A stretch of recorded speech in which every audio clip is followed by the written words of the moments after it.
U.S. economy was enjoying its 11th year of expansion, the longest on record. Unemployment was at 50-year lows, and the economic benefits were reaching those most on the margins. No obvious financial or economic imbalances threatened the ongoing expansion. But this attractive picture turned virtually overnight as the virus swept across the globe. The initial contraction was the fastest and deepest on record, but the pain could have been much worse. As the pandemic arrived, our immediate challenge was to stave off a full-scale depression, which would require swift and strong policy actions from across government. Congress provided by far the fastest and largest response to any post-war economic downturn. At the Fed, we used the full range of policy tools at our disposal. We moved quickly to restore vital flows of credit to households, communities, and businesses, and to stabilize the financial system. These collective policy actions, the development and availability of vaccines, and American resilience worked in concert, first to cushion the pandemic's economic blows, and then to spark a historically strong recovery. Today, the economy is expanding at its fastest pace in many years, and the labor market is again strong. As always, challenges remain. Both the individual shutdown and the subsequent reopening of the economy were without precedent. The economy has rapidly gained strength despite the ongoing pandemic, giving rise to persistent supply and demand imbalances and bottlenecks, and to elevated inflation. We know that high inflation exacts a toll, particularly for those less able to meet the higher costs of essentials like food, housing, and transportation. We are strongly committed to achieving our statutory goals of maximum employment and price stability. We will use our tools to support the economy and a strong labor market and to prevent higher inflation from becoming entrenched. We can begin to see that the post-pandemic economy is likely to be different in some respects, and the pursuit of our goals will need to take those differences into account. To that end, monetary policy must take a broad and forward-looking view, keeping pace with an ever-evolving economy. Over the past 4 years, my colleagues and I have continued the work of our predecessors to ensure a strong and resilient financial system. We increased capital and liquidity requirements for the largest banks, and currently, capital and liquidity levels at our largest, most systemically important banks are at multi-decade highs. We need you. We worked to improve the public's access to instant payments, intensified our focus and supervisory efforts on evolving threats such as climate change and cyber attacks, and expanded our analysis and monitoring of financial stability. We will remain vigilant about new and emerging threats. Come on, Powell. We also updated our monetary policy framework, drawing on insights from people and communities across the country to reflect the challenges of conducting policy in an era of persistently low interest rates. Congress has assigned the Federal Reserve important goals and has given us considerable independence in using our tools to achieve them. In our democratic system, that independence comes with responsibility of transparency and clear communication to keep the public informed and enable effective legislative oversight. That duty takes on even greater significance when the Fed must take extraordinary actions in times of crisis. In order to facilitate that transparency and to earn your trust and that of the American people, I have made it a priority to meet regularly and frequently with you and your elected colleagues, and I commit to continuing that practice if I'm confirmed to another term. The Federal Reserve works for all Americans. We know our decisions matter to every person, family, business, and community across the country. I am committed to making those decisions with objectivity, integrity, and impartiality, I also wouldn't be surprised based on the best available evidence and in the long-standing tradition of monetary policy independence. That pledge lies at the heart of the Fed's mission and is one we all make when we answer the call to public service. I make it here again with force and without reservation. Everything we do at the Federal Reserve is in pursuit of the goals set for us by Congress. I'm honored to have worked in service to those ends since I joined the Fed in 2012 and as chair for the past 4 years. Thank you. I look forward to your questions. Thank you, Chair Powell. Many Many working Americans are concerned about rising prices, and I think President Biden's decision to renominate you to a second term as chair shows he's confident you'll continue to lead our economy through this ongoing crisis. In November, you indicated that the rise of the Omicron variant, 586,000 new cases daily over the last week, that the rise of the Omicron variant posed significant risks to employment and economic activity. Do you agree that higher prices are related to the supply and demand imbalances that can be traced directly back to the pandemic and the reopening of the economy? Yes, yes, I do. For the most part, if you look back, and you can trace to developments, including strong demand and also supply constraints. Thank you. Last year, FSOC released its report on climate-related financial risk, which describes how climate change is a threat to our financial stability. In the past, you've said, your words, climate change is an emerging risk to financial institutions, the financial system, and the economy, end quote. Will Chair Powell, will the Fed follow the FSOC report's recommendations, including implementing climate stress tests for the biggest banks? We are looking at climate stress tests. I think it's very likely that climate stress scenarios, as we like to call them, will be a key tool going forward. I would stress that those are very different from the regular stress tests, which affect capital.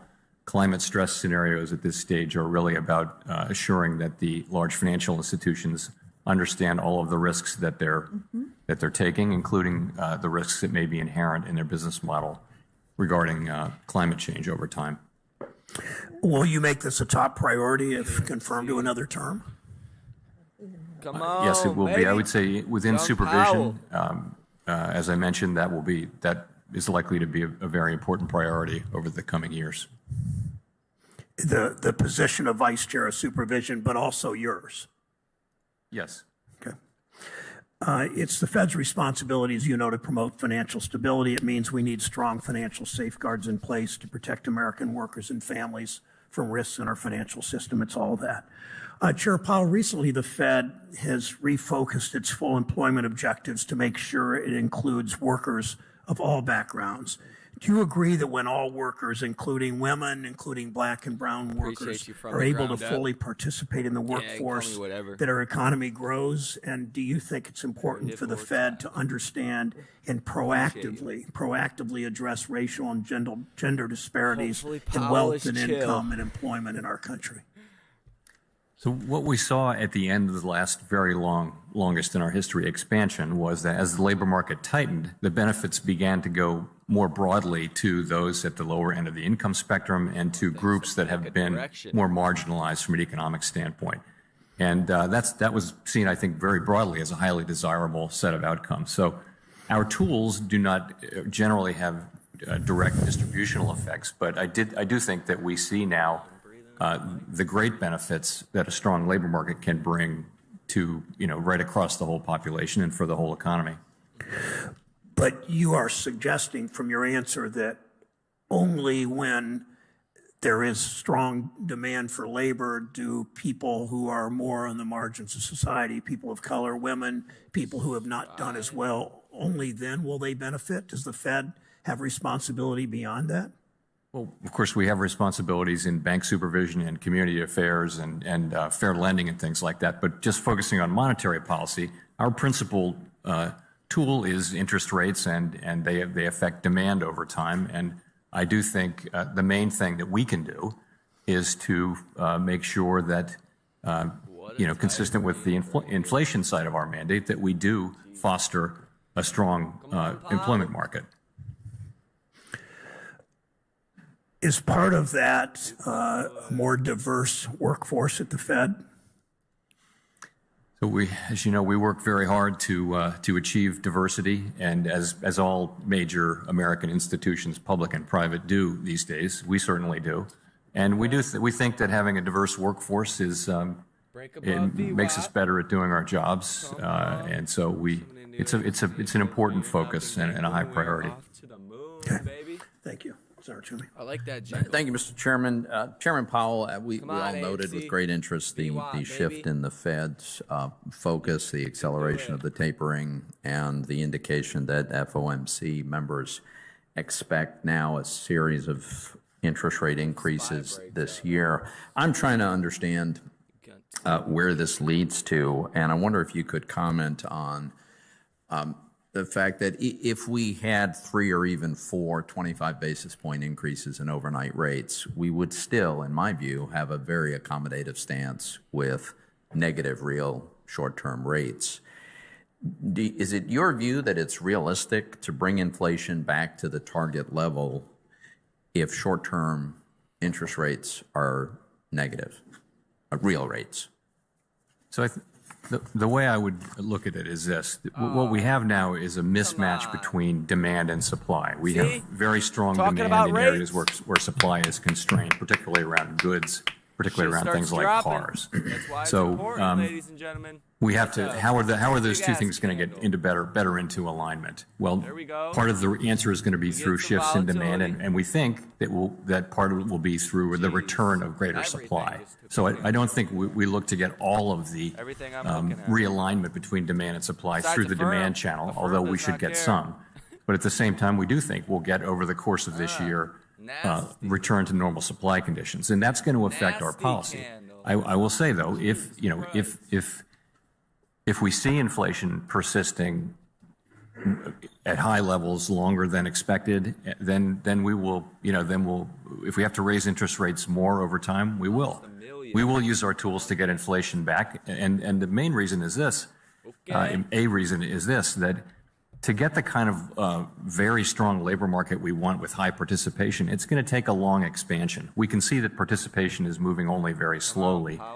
And to get a long expansion, we're going to need price stability. Right. And so in a way, high inflation is a severe threat to the achievement of maximum employment and to achieving the long expansion that can give us that. I think that's a very important point. Let me also just ask you, as I mentioned, I understood the need for quantitative easing, the extraordinary measures that we're taking during the crisis.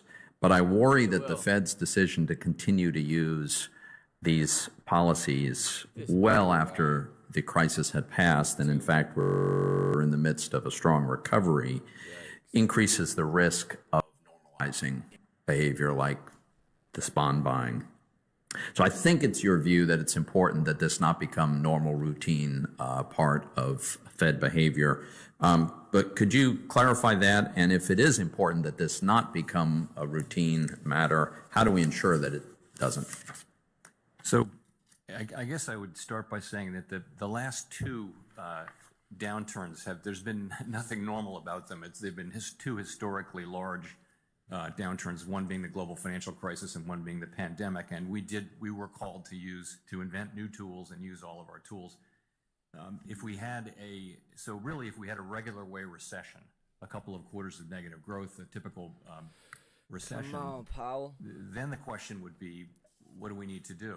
And so in this era of very low interest rates, there's not going to be as much room to cut, but that would be the first thing that we would do.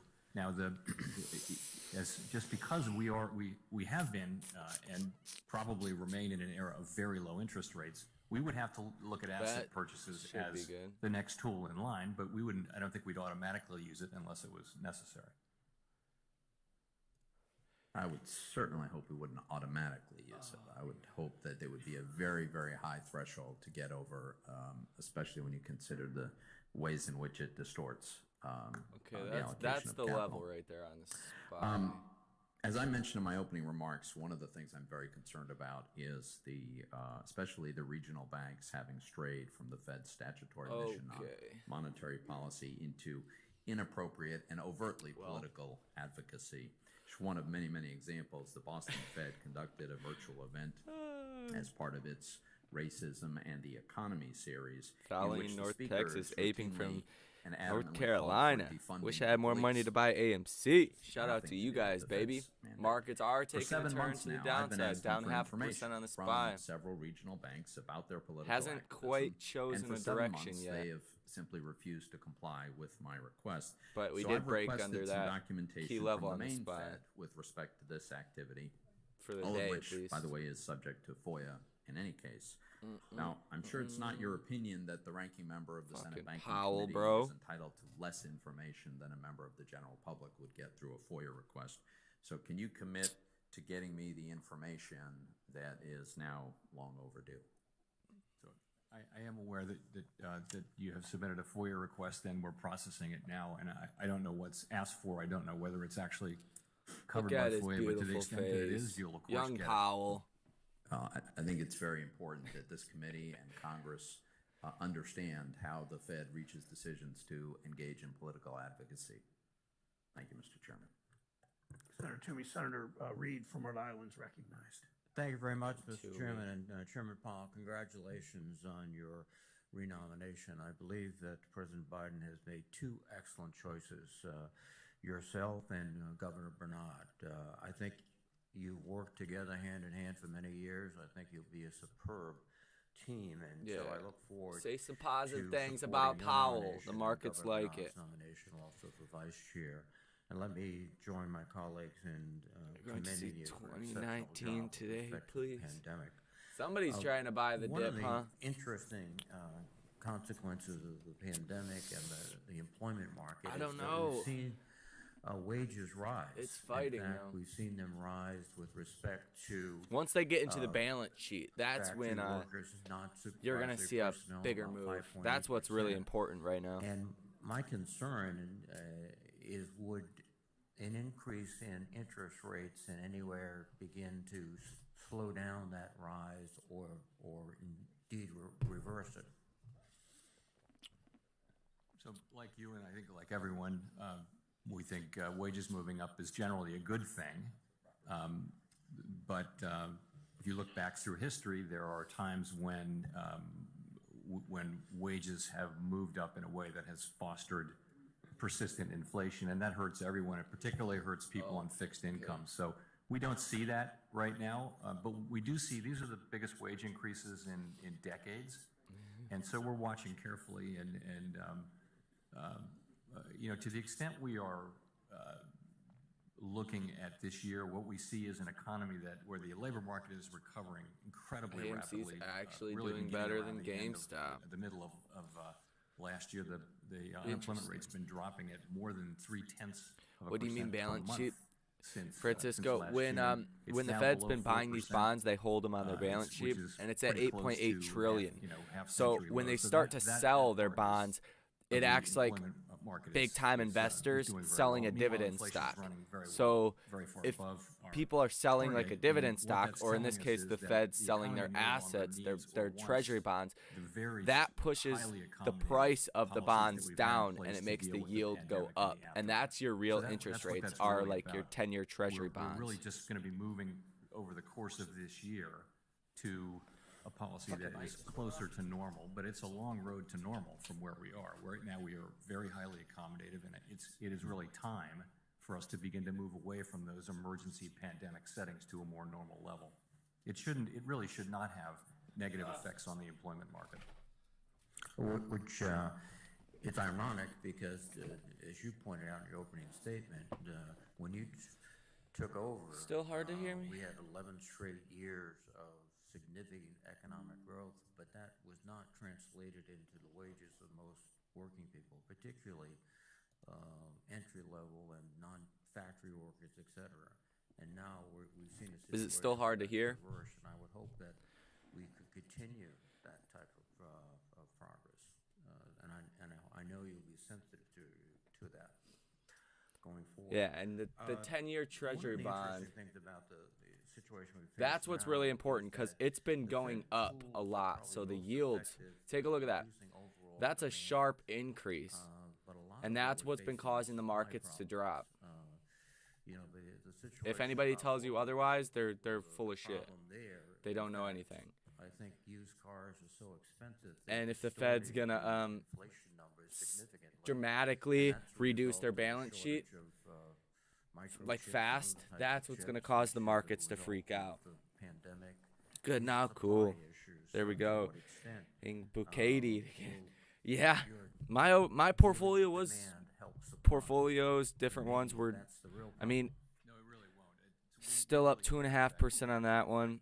About another Supply-side conditions. 1.5% And for the that's day why I on mentioned this really is a problem. the other both one, of but very strong elevated demand, AMC is particularly in a definitely part coming of the down. economy the goods sector, the durable goods sector, from where it things like was. washing machines and cars and all the things that. But people bought that's during all the people course care of the about is the pandemic balance when they sheet. couldn't spend money on Really, travel and because that's services. what That's like where the Fed our doesn't doesn't control your real interest rates. All they controls controls the federal funds rate, and that's just banks, the rate banks charge each other to lend money. The way they influence real interest rates, what you and I will pay for loans and things like that, is from buying and selling of assets. So last time they started selling assets, let me pull up the weekly, from the global financial crisis back in 2008. I don't think you want to see a lot of. You know, they started buying all these assets, all that. You know, they started tapering. 2 years after they stopped tapering in 2018, 2019, this is when they started to sell their assets and actually make interest rates, your real rates, start to go up a lot. But our balance sheet is over double what it was then. So it's like, how fast are they going to start doing that? That's the real question investors are asking themselves. Oh yeah, SPY's taking another little candle there. Thank you, Mr. Chairman. Chairman Powell, welcome back to the committee. You've spent a lot of Are we getting any good or bad news? It could go either way.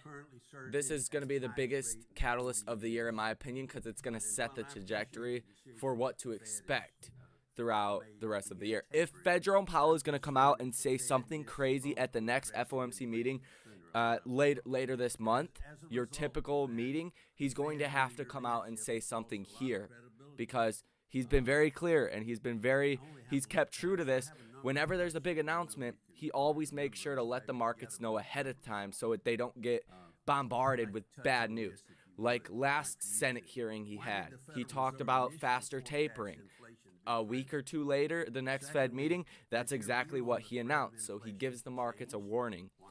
And he had just recently said that they were going to possibly start reducing the balance sheet at the next, not at the next meeting, but at the same time they end tapering, which would be something totally we've never seen that. Last time, the global financial crisis, we stopped tapering, and then 2 years later, after the last time we tapered, is when we started to reduce the balance sheet. So it's happening, boom, really, really fast. But this is huge. There's no basis in the law for preferring maximum employment. I can't stress how big today is, and the SPY is definitely coming down. It's going to drag everything down, but we could see a quick reversal based off of what he says. Sometimes that's maximum employment, sometimes it's inflation. See, and here you go. The yields start to go up. Why do we say transitory? Right. So bonds are going to be key to watch through all of this. So if you pull up TLT, this is a good way to track it. There's no empirical experience with this before. We haven't had the global supply chain collapse. We haven't had this kind of a labor force shock before. So we and essentially all other mainstream forecasters forecasted that by now we'd be seeing much lower inflation. And that's not what happened. So what's changed is that, just as I mentioned, the supply side constraints have been very persistent and very durable. And usually, a lot of progress. If you look across, usually in a normal market function, you'll see the SPY going down, the bonds going up, or you'll see that the SPY going up and the bonds going down. So we're not really. So we'll have to see that correlation. Most of the time, it does. It should correlate in that way. Usually, it does, but that's really what's driving it. I think we did foresee the strong spike in demand. We didn't know that it would be so focused on. They're gonna grill him. So that's They're really gonna what grill happened. him. And so I think we learned that it wasn't that. Come on, it was Powell. this is a unique set of circumstances. We haven't had. Really, the United States economy is so dynamic. The supply side adapts quickly, and there are new companies being started and old companies dying all the time. This is a situation where there actually are hard constraints. We're at the lows of the day, though. Buy cars. Car makers can't make any more cars because there are no semiconductors. So Almost. That's never happened. I can't think nice of another bounce, example though. of that, and that's true across Bonds. So what factors really? It's the supply side. Yeah, they're not really Did I miss correlating any? too much right now. I like to think Little I covered, bit. at least touched all 5 of those. Okay. Okay. What have you really Okay. learned, and you would share with your fellow board of governors? Huge in a positive way. to Hopefully. get a grasp Hopefully, as that's what much I'm as you hoping can for. on inflation. That's a nice A lot of us have been on the committee candle a on the while and spine. remembered what Dr. Volcker did with the Everything's Fed getting a bit of a years. candle right now. It was draconian, but it worked. I hope we won't have to do that, but you've got to do whatever you have to do. Do you agree? We have to achieve price stability, and I believe we will, and I'm confident we will. And again, it's not just a question. So you want to of see this going restraining down. demand, although that will The be. U.S. 10-year Treasury, now you we're guys can stimulating watch demand this on with very CNBC highly if you guys accommodative want to. policy. You want to As we see move this through this year, red we will, going down, and in all that's likelihood, we going to don't know be the good future, for but markets. if things develop as expected, Or we'll be TLT positive. normalizing policy, meaning we're going to end In our other asset words. purchases in March, meaning we'll be raising rates over Oh, the course of the year. it's important. At some point, perhaps later this year, we will start to allow the balance sheet to run off, and that's just the road to normalizing policy. That's what we're going to be doing. Okay, he said balance sheet And, runoff. of course, we're committed, but we also we do believe, and I think widely it is believed that these supply blockages will be alleviated too, so that there will be more supply as well, more labor force. See, People will be everything's coming getting back a into little labor bit force. more We'll see back and recovery, forth, although it's been slow moving from a little bit more. participation, and we'll see these global supply blockages And coming balance down. sheet runoff a little We'll see bit some different than more actually cars, selling it's gonna assets. take some Balance sheet time, runoff and that will is help where develop getting the Fed supply holds in these the treasuries that right will mature in 2 years, 10 years, whatever the case is. The Fed controls the 2-year bonds, the short term. That's how they, regulate the curve. So essentially, the balance sheet runoff is when these bonds mature and the Fed would get paid out because they're the owners. They stop reinvesting those profits. So instead of, growing the balance sheet or at least keeping it the same, it starts to slowly decrease it.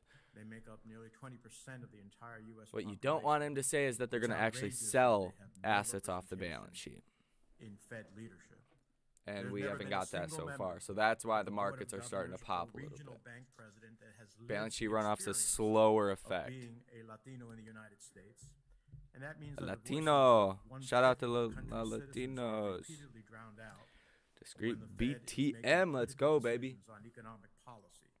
Decisions that affect whether a Latino family can afford So their far, first it, home, it sounds find a bullish, job that though. pays a living I mean, wage, I haven't heard anything that's send their children to anything that we haven't college, heard yet. save for a comfortable retirement, or get a loan to expand their business.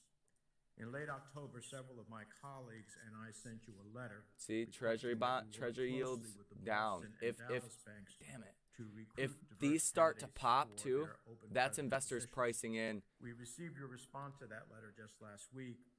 and some I have to not be so honest with you, positive the lack things of for the detail stock was market, thoroughly disappointing. to say the least. I'd be expecting you to provide a We more still haven't detailed seen a update clear on the move, search clear direction process before your yet. confirmation vote, including what specific changes you've made to the process and how they're going to lead to a more diverse candidate pool. And I hope that you will do that. AMC's While we still face some positive. Now they significant flip flop. challenges with the AMC's Omicron variant and supply chain disruptions that GameStop's are both up more than causing AMC families now. to face They're kind higher of going back prices and for a forth. variety of goods. The fact is that we're experiencing a strong recovery from an unprecedented pandemic. Thanks to the American Rescue Plan and other policies put in place by Congress and the Biden administration, we gained an average of 537,000 jobs per month since President Biden took office. So, Chairman Powell, if you're confirmed, how would you continue to balance the Fed's dual mandate to keep price increases VWAP. manageable while not dampening? Oh yeah, strong we're jobs off and wage VWAP growth though. that we've seen We're over the past we're year? we're off VWAP. So by so many measures, labor demand relative to supply is at its highest. Jeez, yeah, we're really, quite that a I bit can off. remember. The level of job openings is at an Come on, all-time Powell, highest camera percentage guy of in the labor force. back. The level of quits. Look at this guy Labor having the economists look time at of the his level of quits as a real indicator of how strong the labor market. The percentage of quits, the number of quits, is at an all-time high. young Powell. The problem is not lack of demand for labor. The problem is I wonder if they'll ask him about his ideas around AMC says Jimmy counterfeit shares. Probably Probably not, but they will. Ask him about as you can see, for people who are in the labor force, the unemployment rate possibly like the SEC, the meme stocks. They'll definitely ask him about the meme stocks and crypto and all that. A labor demand They're gonna grill him. solved by There's people that don't like Powell. what we have is a labor supply problem. So what is the threat? We're So clearly on they're- a path to have an even better labor hell. market over time. What are the big threats to our getting there? Well, I would say right very near the top of the list is the threat of price stability. If inflation does become too persistent, if these high levels of inflation get entrenched in our economy and in people's thinking, then inevitably that will lead to much tighter monetary policy from us, and it could lead to a recession, and that will be bad for workers. So really, Stop, bro. Achievement of maximum employment. Don't by which say I that. mean, continued Don't say that word, hiring Powell. and You're gonna participation break us is to gonna- lows, it's gonna bro. require It's price coming. stability, and It's that's gonna coming. He require said us recession. to God damn use it. our tools to the extent they work on the demand Motherfucker. side, while we also expect some help from the government. Do you expect inflation to subside as vaccinations increase and supply chains are repaired? Over time, yes. Over time, the question is how fast, and the risks that we're running in the meantime. Yeah, that so far the inflation questions have been psychology kind of normal or starts to get softball. entrenched. 100%. But certainly, I believe that, and you make a great They're point starting to about get that into, vaccination. Getting ahead of the some interesting pandemic, things, I mean, though. I don't think 2 years The ago word we saw recession is record levels of cases, and even something they're going gonna to talk record about. levels of hospitalizations. Getting past the spending pandemic slowing down, is stuff the like that single most too. important thing we can do. Now, wanna finally, see what according the- to the New York Times, New Jersey and other parts of the Northeast were hit particularly surprised hard the at yields beginning of didn't the pandemic rise and off during of the that most a little recent bit. surge, while the Midwest was most strongly affected. We're in hanging November out at the 2020 bottoms, and the though. South at We're the hanging end of out the at the summer. low. How closely does the Fed look at I still expect differences a in large regional reversal performance yield from in the JP major Morgan's earnings policy report decisions? one. Today's We news. have to focus Yeah. on the national Yeah, level, JP where, Morgan, of the course, bank's we follow, reporting is going to be very important in because this you're going to get some instance, glimpses the into earlier obviously the delta, for debt example, of people, kind of what roll- kind of would loans roll people are around taking the out. country If on you a start to regional see basis. loans That's slowing not so down much the case and with spending Omicron. overall slowing It's so down, contagious earnings and it's slowing not down, seen everywhere, you're but going it to see really the is markets going react throughout the not so country favorably. at a pretty AMC in the rapid short rate. term We- as we well follow that would very, likely very act carefully. You know, would I would likely say fall we in that know case, much about but it vaccines makes the overall and, thesis and the short pandemics squeeze that 2 much years ago, but closer we've all had because 2 years to learn. So, hedge funds are getting clapped. you know, we defer to the experts. Liquidity We is don't- starting we to don't go away substitute our with the judgment Fed on and medical everything issues else. for the experts, But we talk are to them all the time. All right, well, I look we forward are to in the your danger personal zone, ladies and questions. gentlemen. Thank you. Senator Crapo is recognized from Idaho from his Yields office. are going up a little bit. This is really what you want to watch. It's going to affect the markets directly. Welcome back to the committee. That means people are selling out of bonds, so they either expect higher inflation or better deals elsewhere. But these yields will go up as the Fed is You indicated that delays in releasing doing the balance sheet report were runoffs because and the Fed wanted to ensure that their all of analysis that was good correct stuff. complete, and that a release was expected in the coming weeks. However, that report still has not been released. Do you have an update you can share on the status of the report? And are there problems with sharing this report with Congress and the public, and what the Fed may be proposing with respect to possibly centralizing public digital currency? there you go. There's a crypto. So the report really is question. ready to go, and I would expect we will drop it. I hate to Yeah, say it again, yeah. in a Won't they couple get margin weeks, called but and the it markets really fall? is Yep, in a situation exactly. where And it's then ready to go. if we get a The good fall catalyst for or us, shorts given, are forced to you know, cover, changes in monetary there's not going to be policy, that other money things to going on, service your it margin was hard calls, or to- as much at we least. didn't get it, That's why we never seen a short squeeze in quite to June. where we needed to get it, but it's effectively there now. This was I not will a short tell you, squeeze. you know, Only it- about it's 25% within of weeks shorts we will covered be, on their positions back here. publishing it. And by the way, it's more going to be an exercise in Because there was asking too much questions money and out there. seeking input from They the didn't have public, to. rather than taking a lot of positions. So I would on- actually on various issues, encourage we do take that, some positions. you know, to see the markets All right, drop. thank you. Well, as I hope that you'll be able to meet this.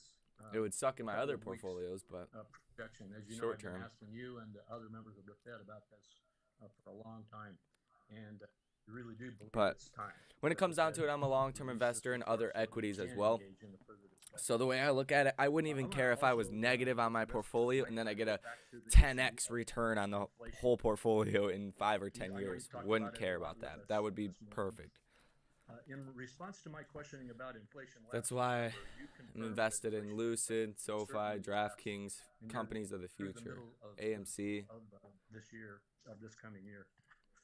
What do you now expect with the time we've seen since you last answered these Short questions? sneeze. What do you now expect? Exactly. inflationary SPY is pressures to coming look up a like little throughout bit, this year? but I wouldn't say things you really have need to break changed VWAP much on to that front get since bullish. last November. I think that inflationary Glad you got this pressures on live do right seem now. to be Thanks. on Oh track yeah, to baby. last This well is into the middle this of is next important. year. This is very, very And if important. they last longer than that, then I'll just say that our policy will continue to adapt. Our policy has been adapting to this, for some months. But if inflation is going to last longer, then that would potentially imply more risk of its persistence and ultimately becoming entrenched, and our policy will respond accordingly.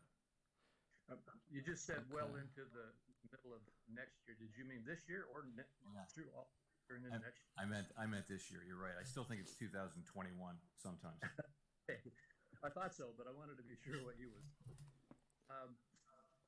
With regard to the question of what's going to happen over the next 3 to 4 months, as we try to deal with the inflationary pressures you've described, if consumer price inflation were to persist over the next 3 or 4 months at somewhere between 5 and 7%, as we are now seeing, and if the unemployment rate were to remain about where it is now, below 4%,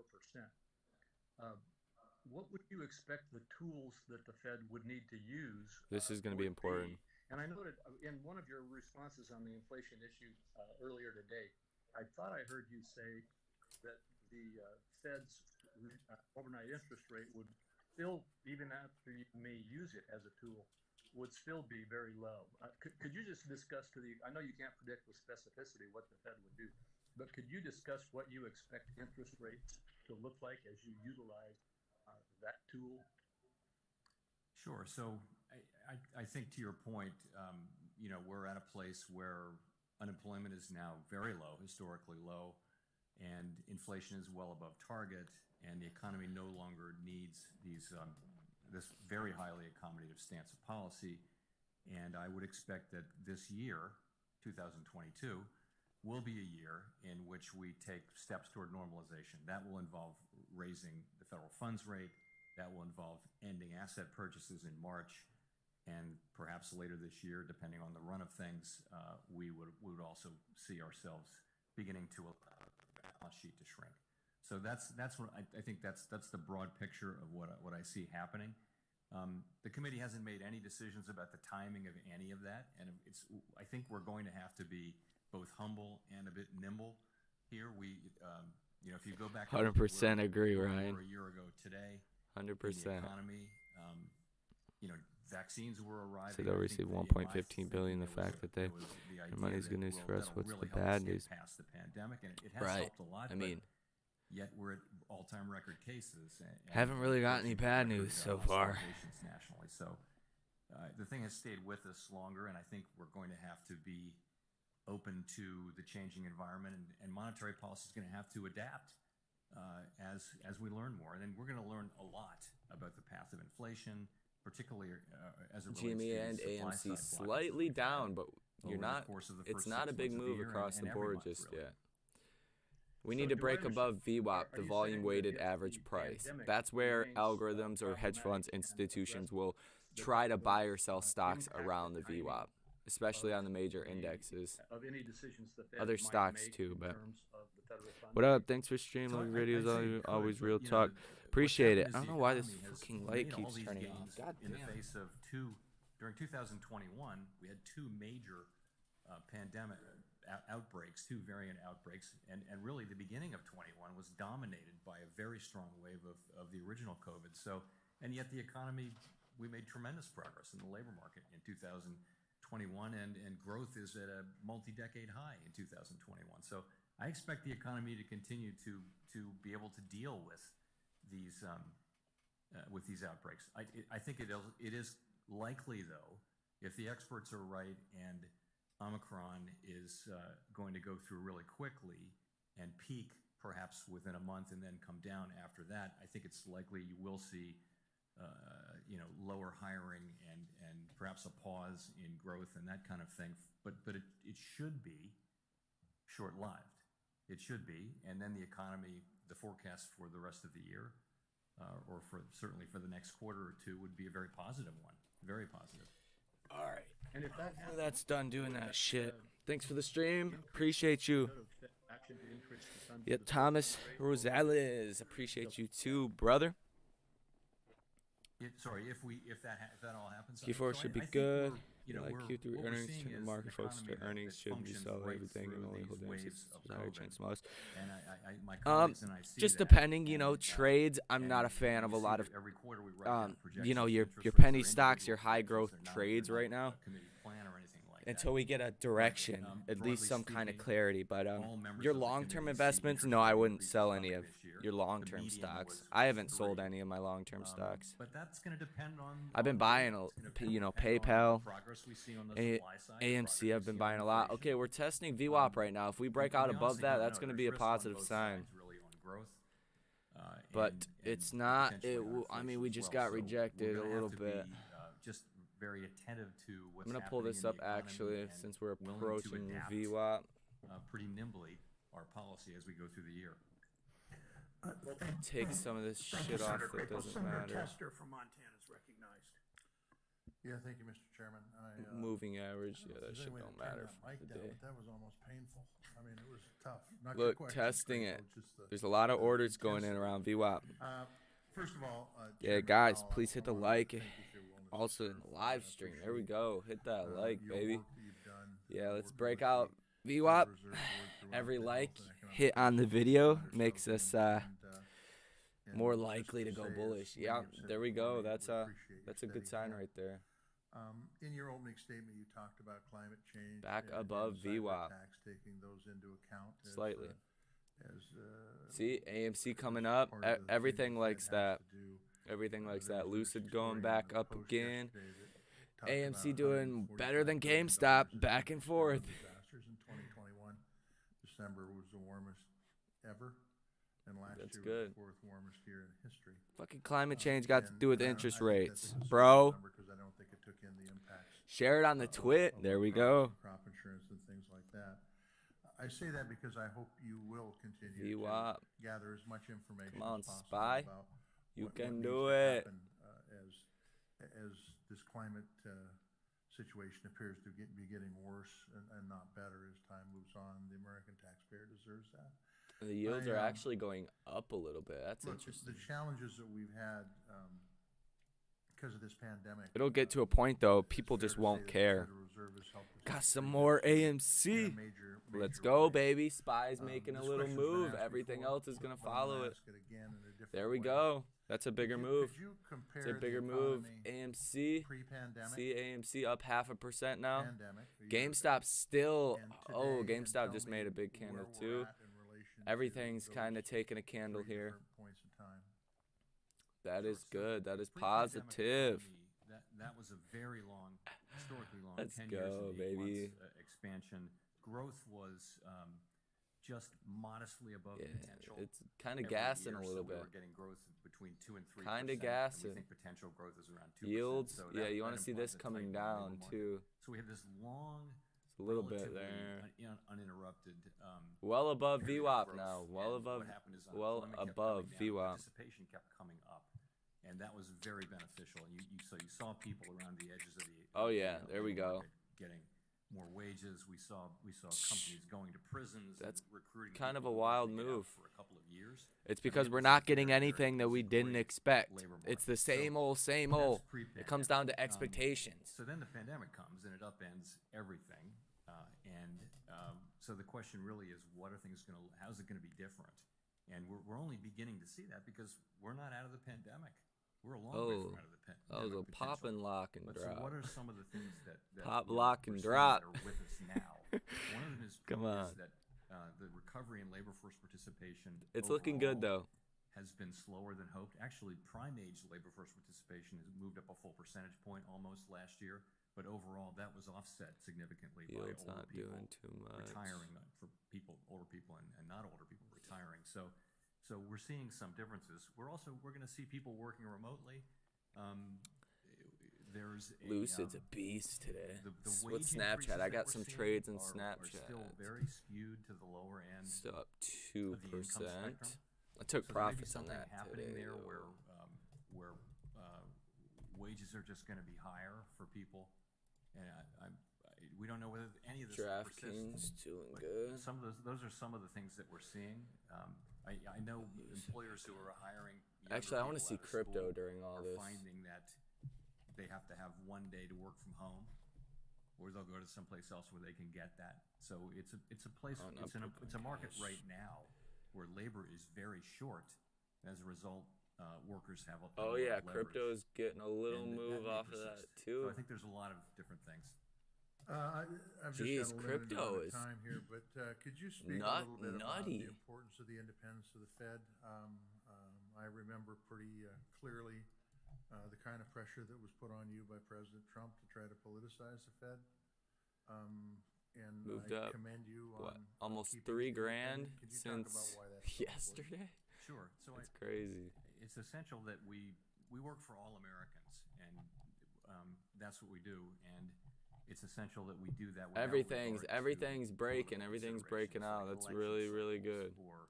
AMC a lot more than GME. Views on issues that are outside our mandate. You know, we have Now to the focus sound on is the low. job Congress has given us, which is maximum employment and price stability, and also the payment system, that good? financial stability, and other things. But we've got to Yeah, do crypto that, shouldn't and move off that any of is this. that Yeah, is what we need to but do to you know, justify it's our definitely continued going to. independence, and SPY we're committed to all-time doing that. high. All-time Thank you, high. Mr. Chairman. Well, for the day. Senator Tester, Senator Rounds from South Dakota. is Besides recognized. open. Thank you, Mr. Chairman. Chairman Powell, first of all, let Is me it? congratulate you again on being selected No, to serve it's the second testing term as it. the chair of the Federal Reserve, and I do look forward to supporting your nomination. I want to follow up a little bit with regard Oh, it got to the discussion rejected. on inflation. And Interesting. Consumer price index rose 6.8% in November. Yeah, Bitcoin is There appears to be moving. a consistency along that line. Part of that, been moving, I guess. you have the opportunity to impact with regard to the demand side. Can you talk to us about GameStop your is discussions, or negative. at least your analysis of how much of the inflationary trends we're Is seeing the volume better? you have the ability to impact with your Don't monetary get this policy? giving of 1.15. Don't shit. I'll receive over $1 trillion in So first again, repos we every don't day. have much ability to affect the supply side. I'm not And exactly if you sure look at where the really big 1.15 billion contributors are to the overshoot from is inflation, coming from. it's in the goods sector. Like, I don't know still who said largely, that. and Who that's said that? Cars, that's new, used, and rental cars. It's Maybe I haven't been on the appliances and- Twitterverse food? enough today. food too. Hamburger at over $5 a pound. Yeah, no, and that's not something we can't. I'd say that there are supply side issues there too, as you and I have discussed, but those are really outside the range of our. Be fair to say tools. petroleum products as well. Yes. Gas. Price of gas over $5 Yeah. a gallon. Those are items that are supply side. They are not the demand side, and yet That's right. you have a responsibility to try to, or at least your goal is to How remain much will it help inflation apes about by 2% others to or float so. by the anniversary? But the supply side of this is a significant part. Oh, I of mean, the that would entire be inflationary huge. Demand. Fair to say that your I focus think we is do on own a the demand ton of side, the not float, the though. Supply side, correct? That is right. I don't think that's the So issue. I what think it's percent of that inflationary trend. What percent of that are you trying to basically impact with basically the demand side? the hedge funds, market monetary makers like policy Citadel, you have the they ability to can impact? naked short all they want To break it down in that way. I one would- day, I would right? say So it if they this way, though. initiate a Right now, our position policy when is they very want to highly keep us, accommodative, for a so we're total stimulating. example, We're at not $23 restraining demand at all just at to this point. We're drive us down, encouraging- or we're like trying to we get seen to the a other day, place where where we're they more neutral would and not perhaps let spike AMC if close it's over appropriate. But it's- $23 per it's share. not They wouldn't do it. political in nature, it is They just economic in would nature not to do say it that because there was the inflationary half trends that of we the are puts that seeing were in the money, 35,000 at the partially $23 from strike. the They didn't want to ability, hedge those of shares. So what consumers they'll with do cash in their is they'll pockets hit to the be able to stock pay a every higher time it price. gets to 23 with But all these second of naked all, shorts, it's flood the because stock of the limitations with and the bottlenecks basically we find all on the all of supply that side supply all at once, of our drive the share economy, price down, correct? and then cover on it just So like that, but let's just take food as slowly an throughout the example. rest I of the come day. from South Dakota where Cover on the naked where shorts. So cows outnumber people. they And yet never get we have reported. Nobody producers really would ever know if that on a you're regular somebody basis with that talk kind about of the power fact that could do They that. don't see an increase in what they're receiving Hello, for livestock, Sequoia. and yet our consumers across the entire country are seeing huge Sequoia, increases in oh price my of meat. God, And loaning between Citadel that, 1.15 billion. Packers, I would think that's a four packers positive. control over 80% Not having of the any market, other context, but I would think that's a showing positive. record high profits, while consumers pay huge inflated prices. That's interesting. Something which has to be dealt with policy. I mean, because why do you need and not over $1 billion? something that the Fed can impact, correct? That's really a competition policy question. He yes. said that's not my job, So, bro. Do we have the same type of challenges with regard to other items It's that not people my consume job, on a daily man. basis? And by that I mean Mr. petroleum Rounds. products are something that I truly believe that the price rise in petroleum in 06, 07 really What up? impacted Oh, the ability of Mo's people Tube. to How you doing? actually pay their Welcome, mortgages brother. and pay their rent, or for that matter, they were going to put food on the table. This girl's like, I before they just were want to gonna go pay to a mortgage. sleep. Do we I have a look similar tired. type of situation developing here with regard to individuals that are trying to get to work, paying a higher price for their gasoline, and now, Bro, that's they're not seeing Powell's the job. possibilities of other things going by the wayside? Powell That is don't right. care. Gas prices are About high. gas prices. And those gas prices and food prices are. And, Okay, and yeah, heating well, oil that's good. prices, Bonds you are, know, yields the are kind of going things down a that little affect bit. people who are living paycheck to AMC's paycheck still on a positive. fixed income. And not GameStop, necessarily something not that you can do at the Fed, as much. but nonetheless, Bitcoin chilling. it does impact inflation, and it's something that would The probably SPY have to be wants to addressed break out. I with the think it's regulatory about to. environment that we have within His this country suit too today. big. We can have marginal effects on demand, but we really, when it comes down to energy and food, Young Powell. those are largely You can do it. importantly influenced by supply What it side do? issues. Thank Big you. And I easy. would just add this. I know What's up, that with brother? regard to regulations, the Fed has been considering whether or not to make permanent adjustments on a separate item to the supplementary leverage ratio, or SLR, in order to account for a significant influx of cash that consumers have got. They're trying to put them into banks, and yet banks have to basically have capital to be able to accept those deposits. I would just hope, and I would consider that you continue to look at considerations with regard to the adjustments on the SLR, so that we actually have the People are all ability to bad accept actors. those You deposits in can the do future. it.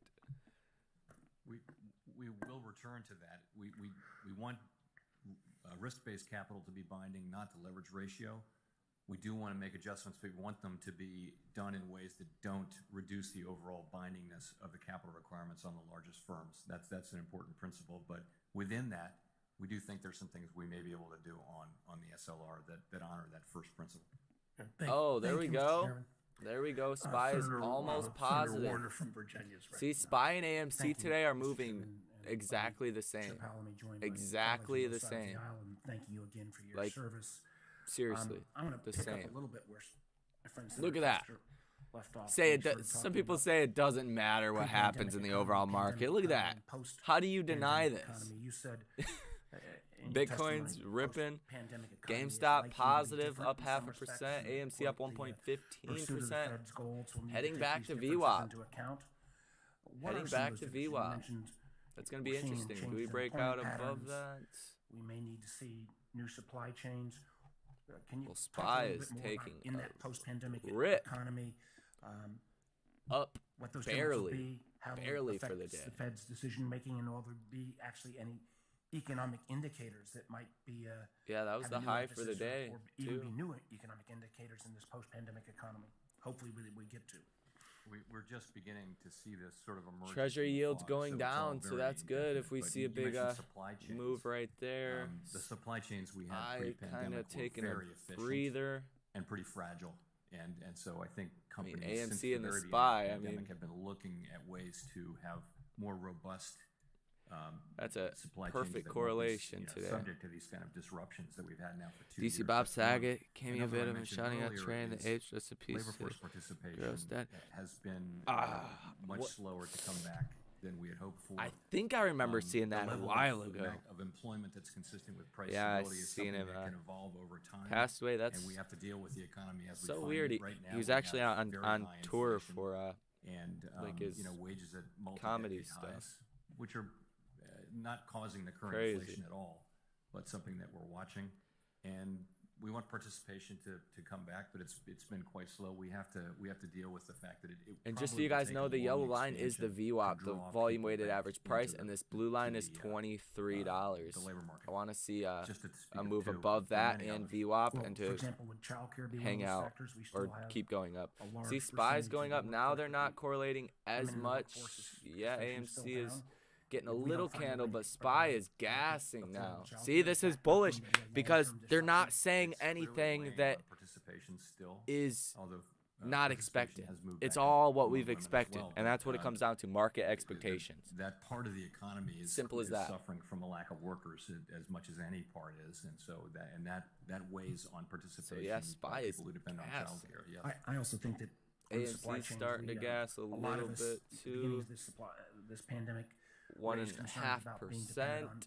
sole source, for example. Bitcoin whether is it's the flying base chemicals that go into our a little bit pharmaceutical drugs or PPE coming from China. on the 1 minute. I think some of these Everything changes is are gonna be going up. permanent. Yep, there know we as go, Congress baby. needs to act to make sure that we don't maintain that dependence, but something I think we're going to need to continue to revisit. I want to come to another topic that you and I've talked about a long time. Out of the pandemic, we saw a disproportionate effect on minority communities. We lost 440,000 black-owned businesses. A lot of the delivery mechanisms that we put in place on the Paycheck Protection Program, well-intentioned. We but just flew clearly, past VWAP. Minority-owned businesses didn't do as well. I'm a Said big bye, believer, VWAP. and I thank folks on both sides of the aisle. I could call out my friend Mike Crapo on this. We got a lot of money into the CDFIs and MDIs. It's a big candle, kind of. But there still remains challenges for these organizations. For example, in light of after the murder of George Floyd, private sectors indicated should they're just gonna be the put up about background. $200 billion to That's help blurry. deal with racial wealth gap issues. But we continue. Maybe to it hear just that hates there me. are a number of entities that might want to, for example, invest in MDIs, minority-owned depository institutions, with no intent of changing control, but they can't make those investments because of potentially triggering that regulation on change of control. I think we're going to need some regulatory review here. I think as well, we need to look at, for example, a non-emergency When AMC gonna squeeze discount though? window that would be geared towards Been CDFIs holding. and MDIs, modeled after the seasonal discount windows that already exist on a non-emergency basis.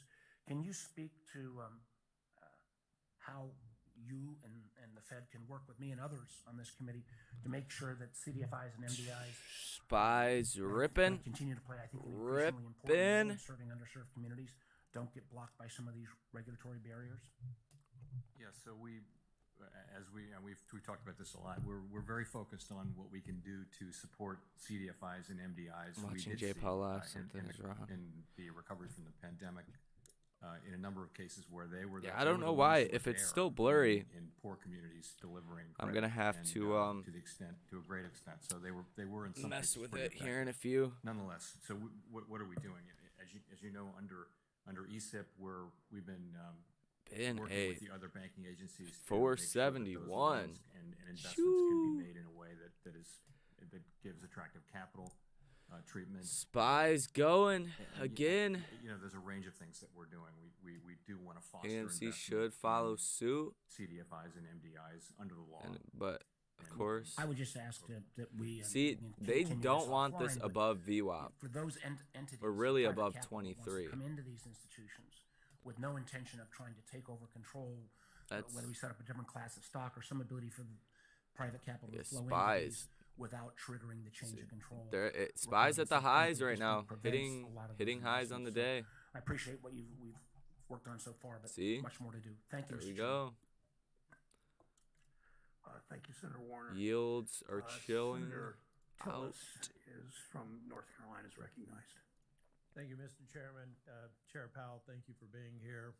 You mentioned in your opening statement you committed got to a regular monster. and, frequent Totally contact. not I can attest to the sponsored, fact that you've Congress. regularly contacted my office, and anytime we've had a request Jeez. for a conversation, you've been very prompt, so I appreciate you for your responsiveness. I want to talk a little bit about the current extraordinary He ain't even inflationary drinking this shit. pressures and the tools that the Fed has to deal with it. Fucking sponsor. Of course, you could have a benchmark rate increase. We know what that would have as a consequence for raising the price of lending and ultimately affecting the cost of buying a car or buying a house or just making ends meet. Your other option is to reduce the balance sheet, particularly from some of the COVID area bond buying programs. I believe that it was Governor Waller who just last month said that because of the alarming rate of inflation, the Fed should begin shrinking the asset portfolio without delay. And I think this week, the Fed president from Atlanta, Mr. Bostic, this is going to be important. His response to aggressively this. draw down the balance sheet by at least $100 billion. Very a month. important. I know you went up from $15 billion to $30 billion, but that's a 3.5 time increase over the current run rate. Fucking light, so, God damn it. To what extent do you think, and give me an idea of discussions that you're having at the Fed to have a faster taper in lieu of a rate increase? We haven't made any decisions. We had our first discussion of these issues about runoff, and as you mentioned, there are a number of different pieces to talk about. We had that at the December meeting. I expect we'll talk about it again at the January meeting.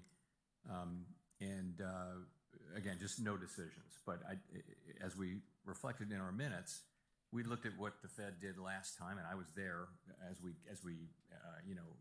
ended QE and then later started to have the balance sheet shrink, and we thought we looked at that experience and thought that's quite informative, but the economy's in a completely different place than it was when we ended asset purchases the last time. So the period of time between stopping purchases and beginning runoff will be shorter.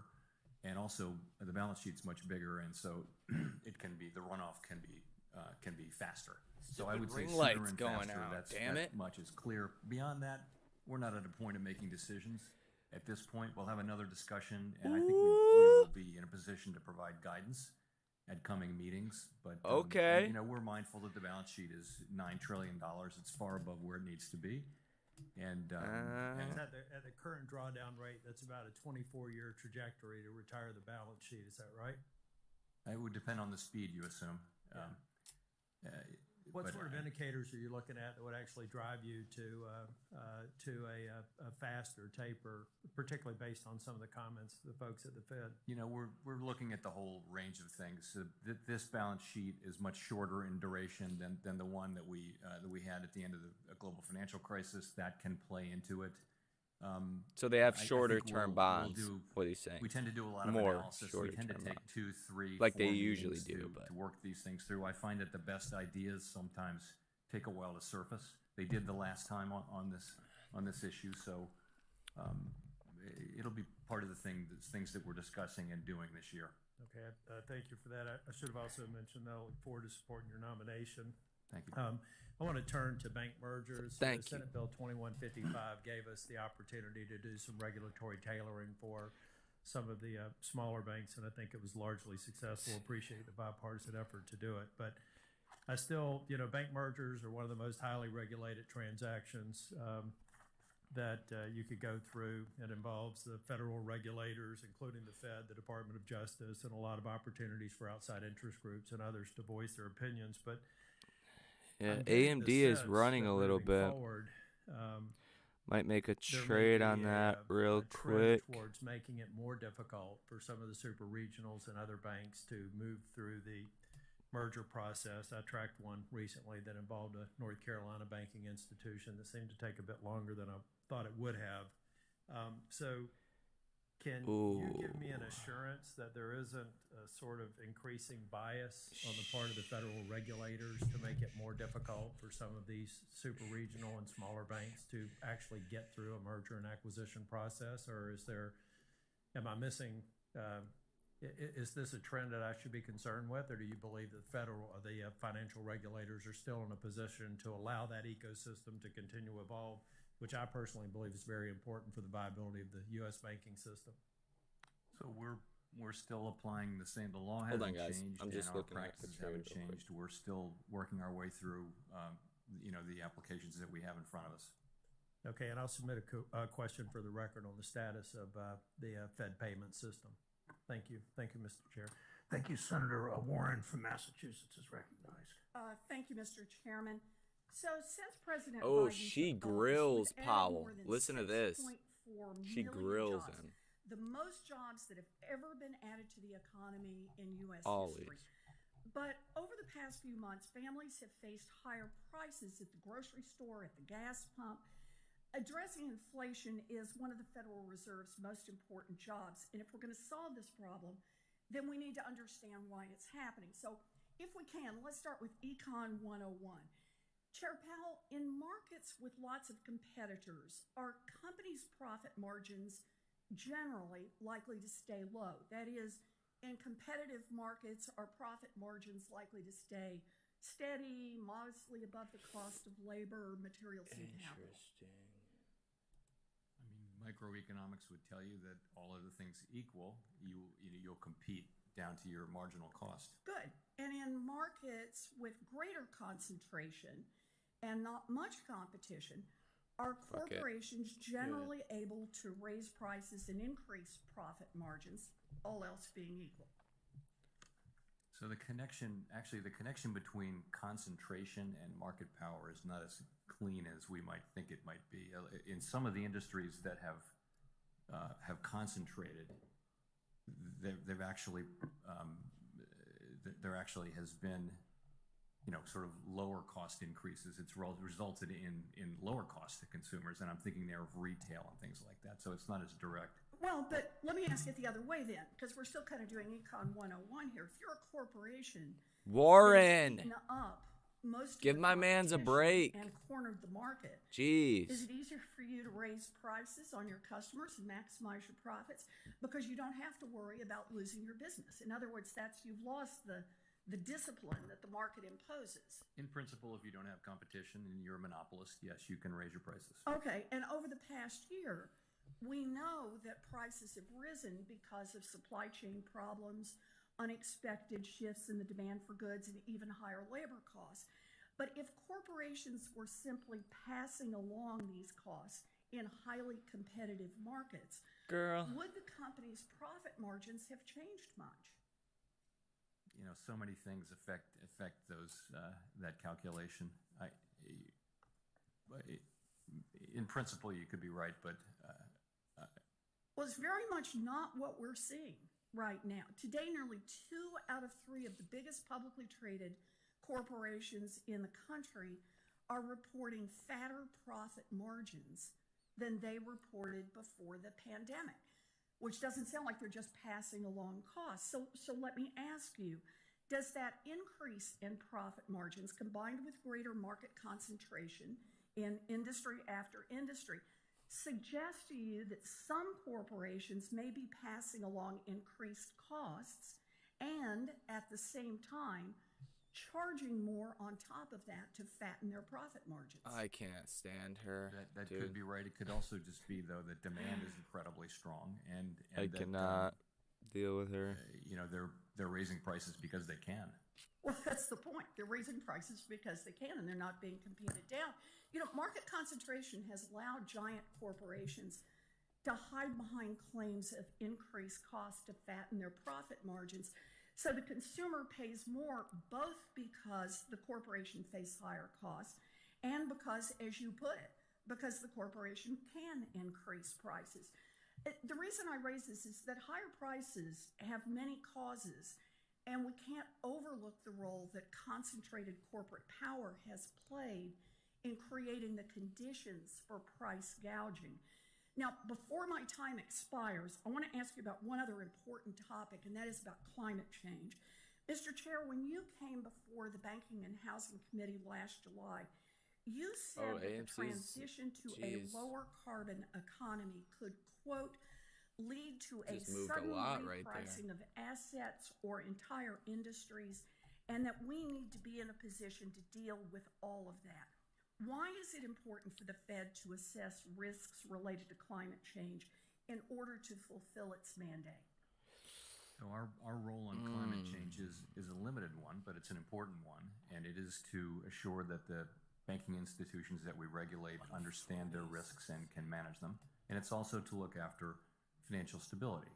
And with financial stability, the issue really is, can something from climate change arise to the level that would threaten the stability of the entire financial system?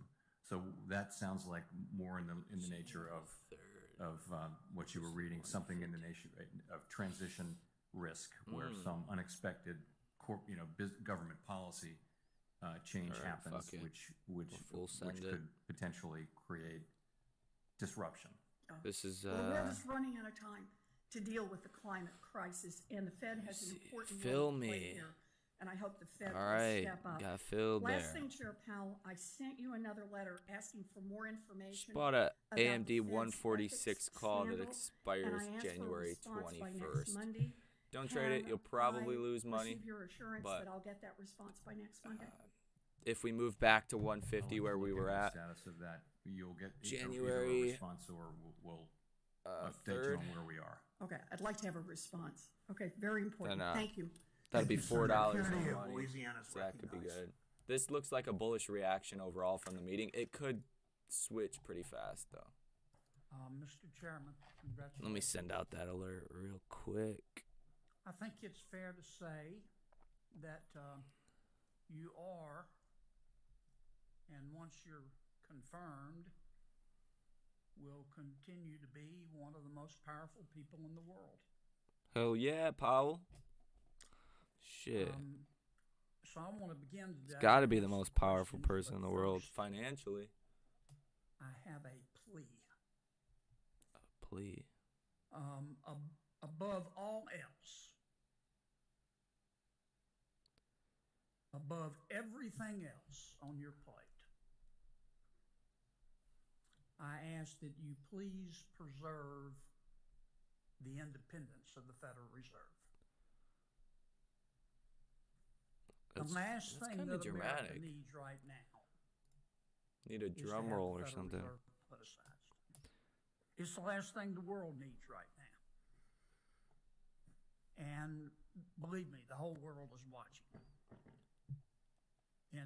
including our enemies. China. Now, I get it. China. Our politics is polarized. I hope you'll remain blissfully ignorant of that. And I get it. I'm not telling you not to listen to elected officials, public officials. I get it. I mean, I can only speak for the Senate. We have some very smart people in the Senate. Let me know if it's too loud. They have strong opinions and strong personalities. Like PayPal, SoFi. We've got a few senators that, to paraphrase Dave Barry, think they ought to make a Hamilton-style God, the musical Heavenly about Father. their lives. I get all that, brother. But you've got to remain independent. The dollar and political fads come and go, but the dollar doesn't. I hope not. The dollar underpins the entire world economy. Yeah, you tell them. Politicize it at your own risk. Let me shift gears. Question. Professor Keynes, about whom I know you know more than I do, but Professor Keynes has seen a resurgence How about AM Dizzle? in the last few decades. Everything's chilling for a second. In his number of followers. And of course, we both know, Professor Keynes said, one way to get out of a recession is to have the government spend money it doesn't have, to deficit spend, to stimulate the economy. But Professor Keynes said something else that the media doesn't usually quote. He also said, when you get out of the recession, pay the damn money back, didn't he? Didn't he say that? Yeah, I was gonna add that. What he said was it's okay to do deficit spending, but you should be doing surplus, in good times to sort of keep it. Yeah. Now, behind me is a chart of our public debt going all the way back to, I think, 1990. You don't have to be Euclid to see that the direction is up. And it's been up under Republican administrations, and it's been up under Democratic administrations. It's been up under Democratic and Republican Senates and houses. It's up. So here's my question to you. At what point, how much is too much? At what point in your judgment are we going to hit the point off the table where you have to say, no, but that's we have it. a lot of catalysts coming. We can't do anymore. So it's going to be volatile. It's hurting the world. It's hurting our country. So we don't know when that is. And as the world's reserve currency, demand for our paper is very strong. If you had shown that and then asked somebody 15 years ago to predict what interest rates would be, they wouldn't be predicting that the 10-year would be at 175. No. Right? So there'd been a lot of demand. But they would have predicted that the debt was going to go up. They would have looked at that picture and said, well, you must be experiencing difficulty borrowing, but we're not at all. So no, we're on an unsustainable path. Debt is not at an unsustainable level, but the path is unsustainable, meaning it's growing faster than the economy, meaningfully faster than the economy. We have to address that over time. We will address it over time. And the better way to do it is soon and to do it in good times. Start when the economy is strong and the taxes are rolling in. And that's since we don't do fiscal policy, but I will say that the sustainability of the debt is something we need to get back to and focus on again. Good luck, Mr. Chairman. Thank you, sir. Senator Van Hollen of Maryland is recognized. Thank you, Mr. Chairman. Welcome, Mr. Chairman. We all recognize we've got continuing economic challenges, but I think it's important to look at some critical areas where we're much better off today than the Fed predicted we would be at this time just a little while ago. We've seen a record increase of 6.4 million jobs in our economy in 2021. And back in December of 2020, when the unemployment rate was 6.7%, the Federal Board of Governors projected that the unemployment rate in December of the year we just came out of would be 5%. Isn't that correct? I'm sure I can't do it from memory, but I'm sure you're right. All right. Well, as I reviewed your predictions, that was what it was. And in fact, we did much better than that. The unemployment rate for December, the month that we just left, was 3.9%, and the unemployment rate for that fourth quarter of last year was 4.2%, a year ahead of what the Fed had predicted. Is that right? Yes. And what happened in between was a lot of us here in the Senate and the House and folks around the country looked at those projections and said, that is not the kind of course we want to be on, and we passed the American Rescue Plan, which helped stabilize the economy and helped result in those much improved employment numbers. Isn't that right? Look at that. Now, let me just talk about inflation. I think all of us recognize that Americans are experiencing price increases in many areas.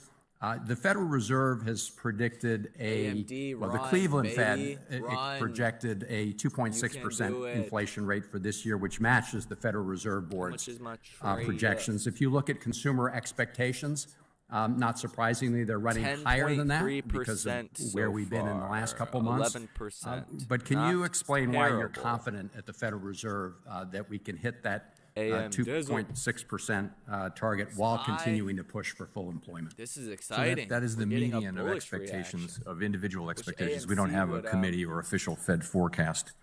Get past VWAP. So, and it's conditioned on a number of assumptions. And the most important assumption here is that we do get significant relief on the supply side, that global supply chains loosen up and we get more semiconductors so that we can start manufacturing cars again. That's essentially, that's going to be a big part of getting inflation back down. Part of it will also be our moving from a very highly accommodative policy to a somewhat less accommodative policy, but still accommodative. But a lot of it will come on the supply side. Right. And on the supply chain issue, I mean, there have been recent reports of progress in a number of supply chain bottlenecks. Can you just speak to your perception of where that stands? Yeah, so you've always see a few snowflakes, but it doesn't amount to a storm yet. If you look at the Port of Los Angeles, Port of Long Beach, record numbers of ships still at anchor. We did see, and this may be what you saw, Above that the 50-day inventories moving are moving average, up so and that's delivery really times good. have shortened, and that's a good thing. SPY. But on the other hand, It's at Omicron can 466, really, 64. particularly if China sticks to a no COVID policy, Omicron China. can really disturb the supply chains again, although it could be briefer this time. So I think the picture is, we wouldn't want to say, I wouldn't want to say that it's decisively improving yet. Hitting but highs. we're watching right it carefully. Now, the SPY. I got it. I was pleased to baby. hear President Push Biden it. say when he renominated Push it. you for this position that you saw the economic risks of climate change as a, quote, top priority. Is that an accurate statement? Yes. And if confirmed, how do you plan to prioritize addressing the financial risks of climate change in your next term?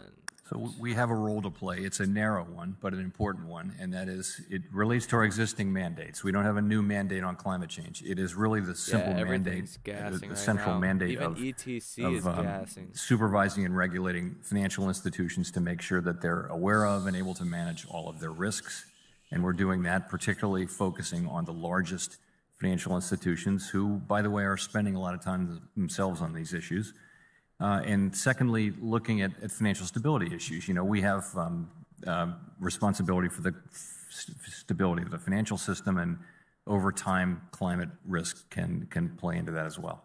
Well, thank you, Mr. Chairman. I'm pleased to see that you do agree that it's a top priority. Thank you. Thank you, Mr. Chairman. Senator Van Hollen. Senator Haggerty from Tennessee is recognized. Thank you, Mr. Chairman. Ranking Member Toomey, I appreciate your holding this hearing. And I want to congratulate Chairman Powell on being renominated to be the chair of the Fed. Thank you for your testimony and your presence here today, Chairman. First, I have just a quick housekeeping question for you. I think I know the answer to this, but as a matter of fact, have you ever embellished your resume, your record, your publication history? I don't think so. I did not think so. Thank you for clarifying that for us. I'd like to turn to the topic of quantitative easing for just a minute, Chairman Powell. When Chairman Bernanke first introduced quantitative easing back in 2009, he assured lawmakers at that point that it would be both temporary and rare. Essentially, it was introduced as an emergency measure. Do you agree that that quantitative easing should be both temporary and rare? I agree we shouldn't use it unless we need to, but I will say it's going to depend to some extent on where interest rates are. We've been in a very low interest rate environment even during good times all over the world, and when that's the case, we don't have a lot of ammunition to support the economy. So I can imagine a regular garden variety downturn, which we haven't had in a long time, in which we didn't need to resort to quantitative easing to asset purchases, and we then wouldn't. But in a world where you've only got a couple hundred basis points to cut, you may need to do that, because what that gives you is the ability to move longer run rates down, not just at the short end. I understand, but I just remain concerned because here we are 12 years later from its first introduction. The Fed's balance sheet's nearly $9 trillion. We're continuing to grow it, albeit at a slower pace. So it remains a real concern. You said earlier to Senator Shelby that you think the Fed could begin the process of normalizing its balance sheet later this year. Can you provide us with a little bit more clarity on this process, how soon you think this would begin, and whether you'd consider actively selling securities rather than just letting them gradually run off the balance sheet? So this is we had our first discussion of this set of issues at the December FOMC meeting. We'll talk about it again at the January meeting in a couple of weeks. Haven't made any decisions. This time is going to bear some similarity to what we did last time, but it's going to be different too, and that's already clear in that we will have the ability to move sooner and to move a little faster than we did last time. So more clarity is coming soon on that, but I don't want to get ahead of the committee. In terms of selling assets, we haven't made any decisions on that. We didn't do that last time. We never ruled it out either. So it's just something we'll be looking at. The balance sheet's a whole lot bigger this time, and also the duration is shorter. So it's a different, and the economy is much stronger. So it's a very different situation. So I'd like to come to a question of governance, if I might. While you've been nominated to remain chairman of the Fed, The Biden administration's Spent a little three more on proposed that one, appointees too. would, together with Up the nominee for vice 26%. chairman, who we will hear from this Thursday, Not too constitute a shabby. majority of the Federal Reserve Board. Should probably take Looking recently at the five-member board at the FDIC and what happened there. There at the FDIC, a five-member board overturned 88 years of tradition and independence with Biden political appointees led by CFPB Director Rohit Chopra, forcing out the FDIC chairman before her five-year term was up, strictly for partisan reasons. This incident causes me to worry that an activist bloc at the Federal Reserve Board could sideline you. They could exert their authority while excluding the full FOMC membership. So my question for you, Mr. Chairman, is the Fed vulnerable to similar unfortunate, politically motivated hijacking of an organization like we just witnessed at the FDIC? And what could this committee do to prevent it? First, and you'll know that I don't have any comment at all on the recent events at the FDIC. So at the Fed, monetary policy is conducted by the Federal Open Market Committee, which includes the 12 Reserve Bank presidents. And in total, there are as many as 12 voters. As soon as I bought that so A&B trade, we sold off. We'll always have a balance of governors and Reserve Bank presidents. Regulatory policy is really the business of the Board of Governors, and there are as many as 7 governors and a majority is 4. We do have a history at the Fed of working collaboratively and coming together and getting consensus on issues. And I would hope that certainly is my intention, that is my nature. And I will work hard to make sure that things stay that way. And as a member of this committee, I'll work hard to support you in that, to maintain that posture as well. Thank you, Mr. Chairman. Thank you.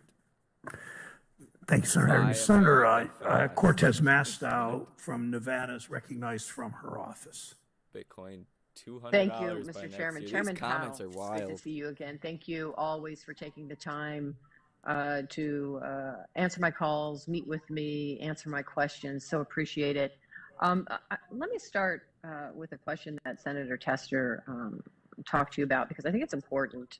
We recognize, put this in perspective again. He asked you about comments about what the economy was like pre-pandemic, during the pandemic, and then after. And you actually said something I think was important, that we are still in a pandemic. And even still in the middle of this pandemic, you said earlier in your opening remarks that the economy is expanding at its fastest pace in many years and the labor market is strong. Now, in our many conversations, you have always prioritized job growth and higher wages, especially for those who tend to earn lower salaries. And you have consistently said that the best thing any one of us can do to increase employment, raise wages, improve our supply chains, and reduce inflation is to get vaccinated, to wear masks, and follow the medical guidance to prevent the spread of COVID-19. Do you still believe that reducing COVID-19 infections will have the greatest impact on inflation, supply chains, employment participation, and wages? I do, and I think if you imagine a world in which we no longer have to deal with a pandemic, and I think that's the answer to your question, we would quickly see the supply side problems alleviate. We'd probably see significantly more labor supply. So these issues are still related to the pandemic.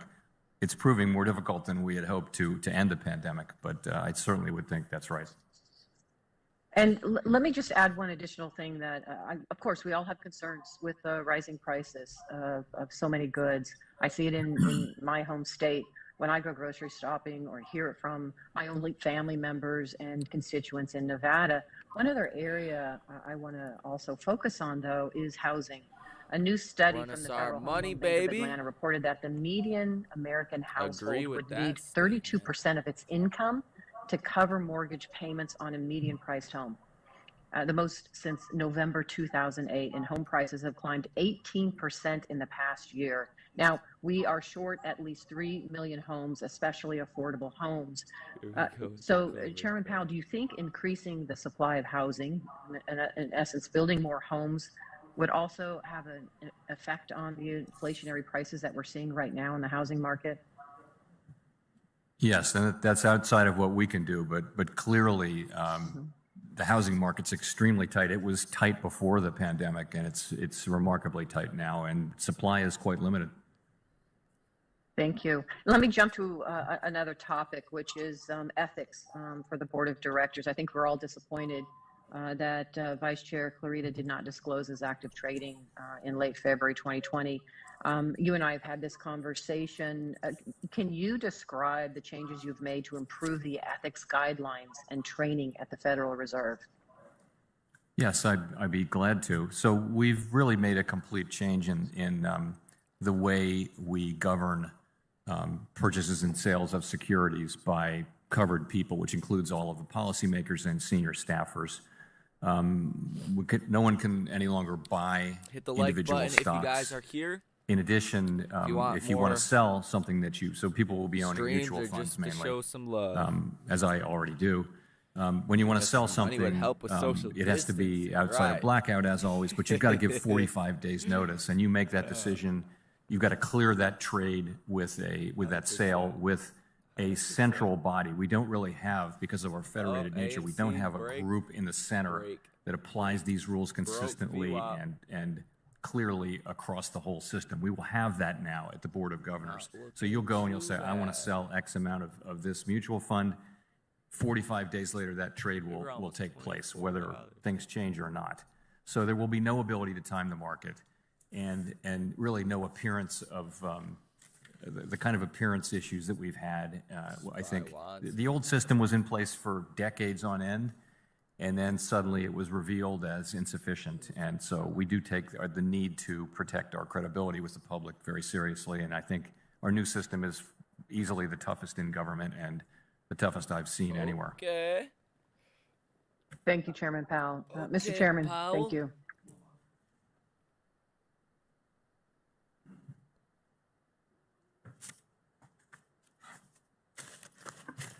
Senator Lummis from Wyoming is recognized.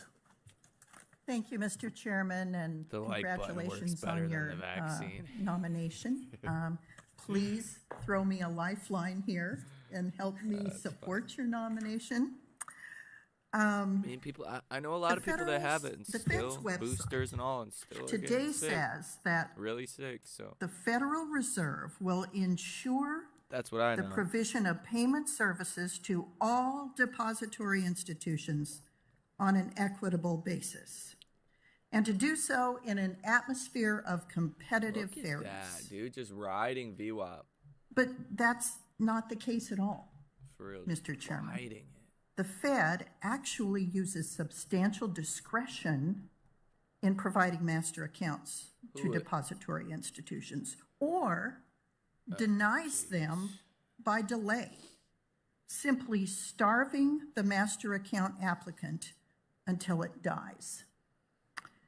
Bro, give Powell And a that's break. true even though every single federal iced court coffee that has drinking ever ass. looked at this issue disagrees with the Fed's assertion of substantial Throw her out. discretion.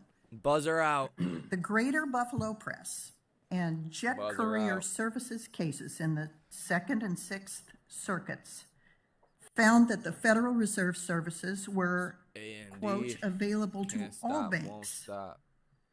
The Fourth Corner Credit Union case in the 10th wants it. Circuit It from wants it. 2017 said the same thing.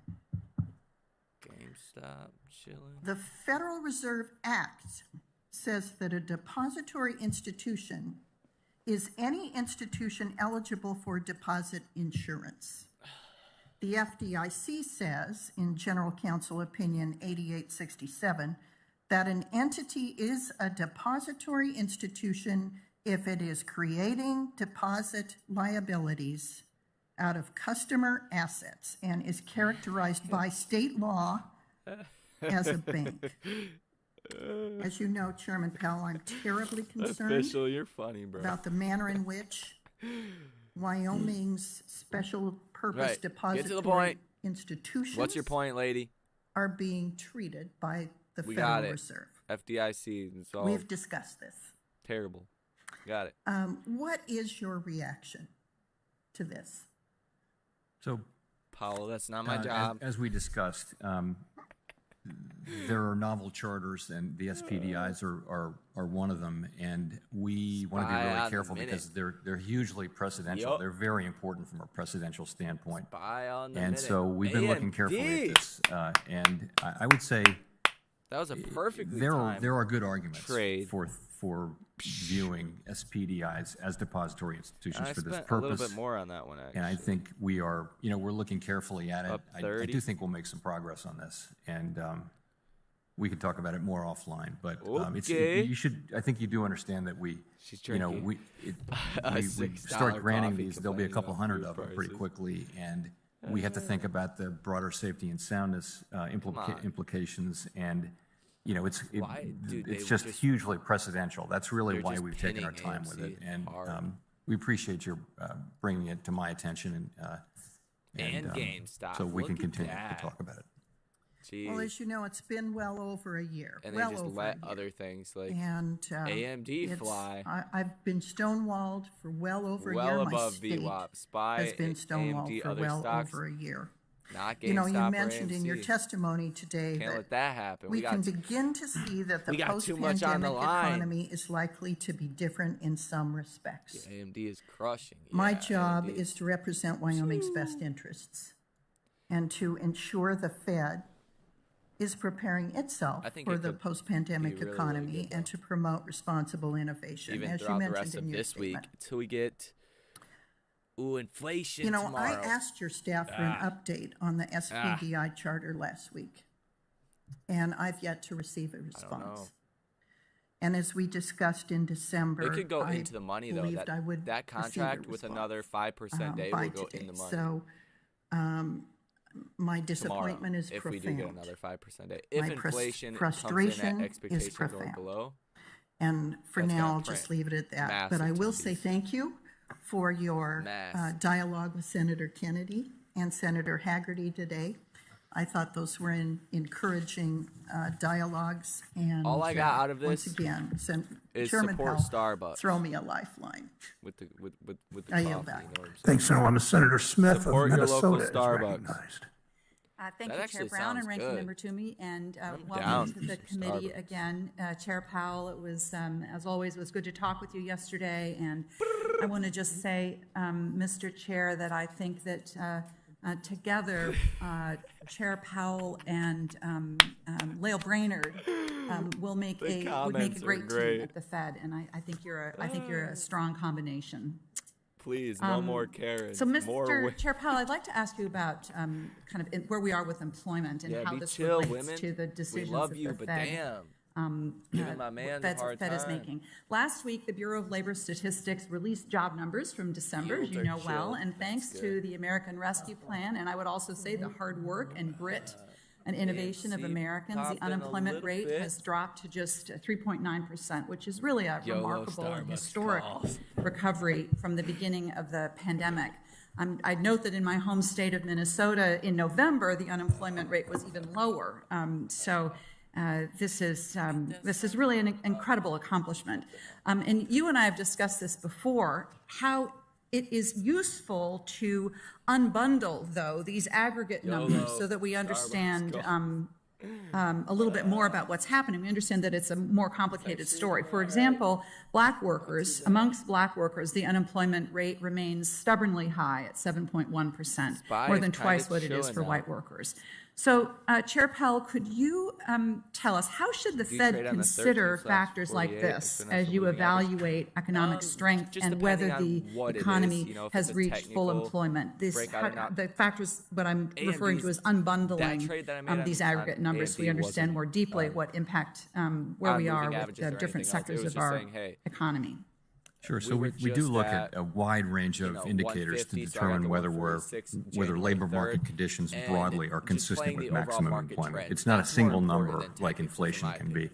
And you mentioned a couple of them. So what we saw at the end of the last very long expansion was that unemployment rates and the gap between white unemployment rates and other unemployment rates were at all-time lows. And this was a very desirable feature, and really a feature of having a tight labor market. So that's something that's a little bit of something that tells us whether the labor market is tight. We're not targeting a particular number there, but we're using it to inform our thinking.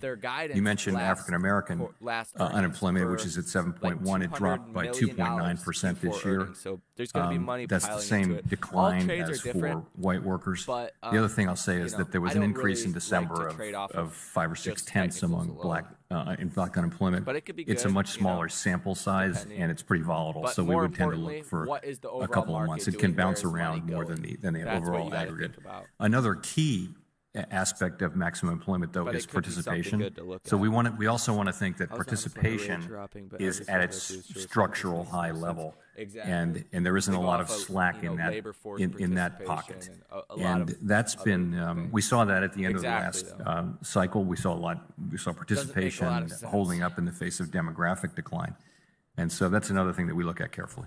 Yeah.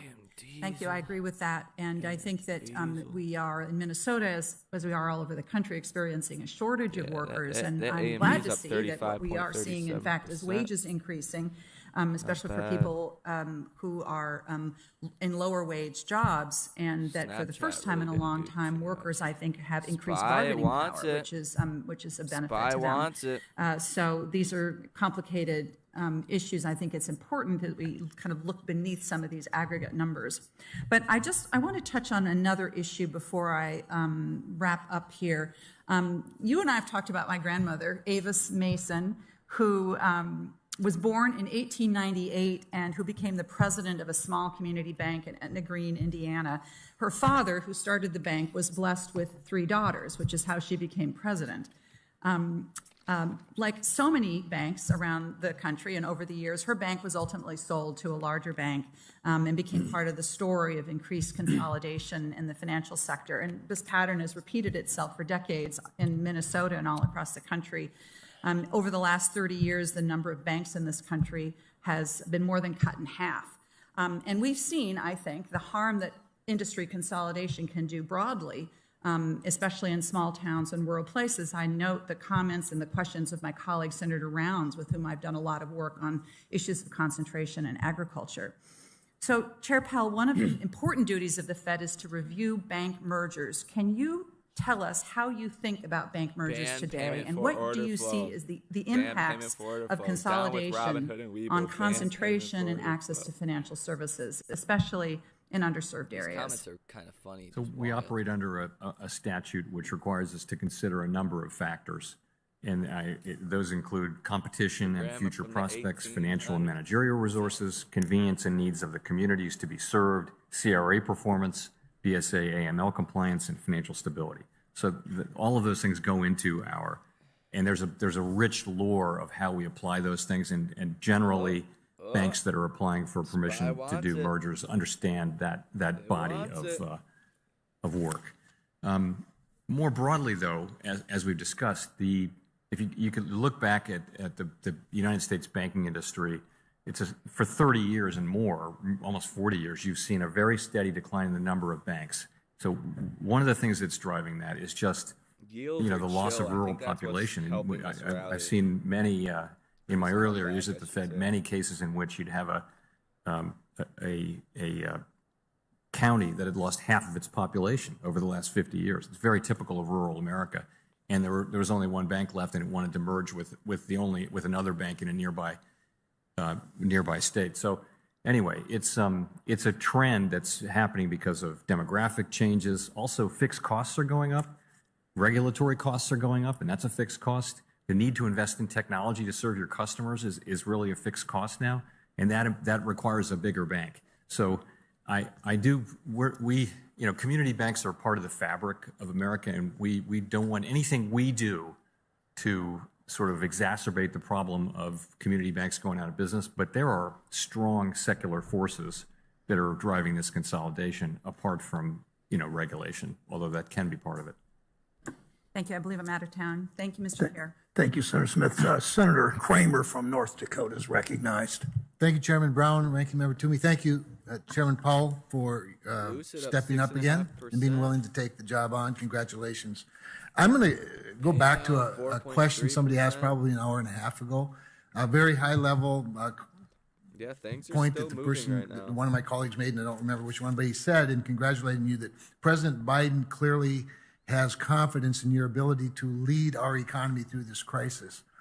And without judging those particular words, I'd ask you flat out, do you lead our economy? Is that what your job is to do, is to lead the economy? I'm responsible for an agency that has specific narrow mandates. I wouldn't want to characterize it one way or the other. I mean, yeah, I wouldn't either, quite honestly. But I have great respect for and confidence in our free market economy with a very light regulatory touch. That said, I also want to associate myself with Senator Kennedy's strong word of encouragement to keep the Fed independent. That is why I respect you so much. Chairman Powell, under the previous president, you maintained independence, and we would certainly hope and expect that you'd continue that independence under the current administration. I want to, you've touched on this, but I want just a little further clarification, because somebody, I think it was Senator Menendez, asked you how do you balance the two mandates, of course, price stability and maximum employment. I thought you did a pretty good job. I want to give you a chance to make it even clearer. And maybe I'll help with the way I form the question. Doesn't price stability naturally lead to a strong economy, which naturally leads to maximum employment? In other words, fuck it. You talked, I think, in your answer that we focus on whichever one's needs the help the most at a given time. That's my paraphrase of it. But perhaps you could just elaborate a little bit. There we go. Sure. So most of the time, ban payment for it. Monetary policy works the same way for both of them. Usually inflation is low when the economy is weak, when unemployment is high. And so you cut interest rates, and that helps unemployment go down and helps inflation move up, back up to 2%. So usually that's the case almost all the time.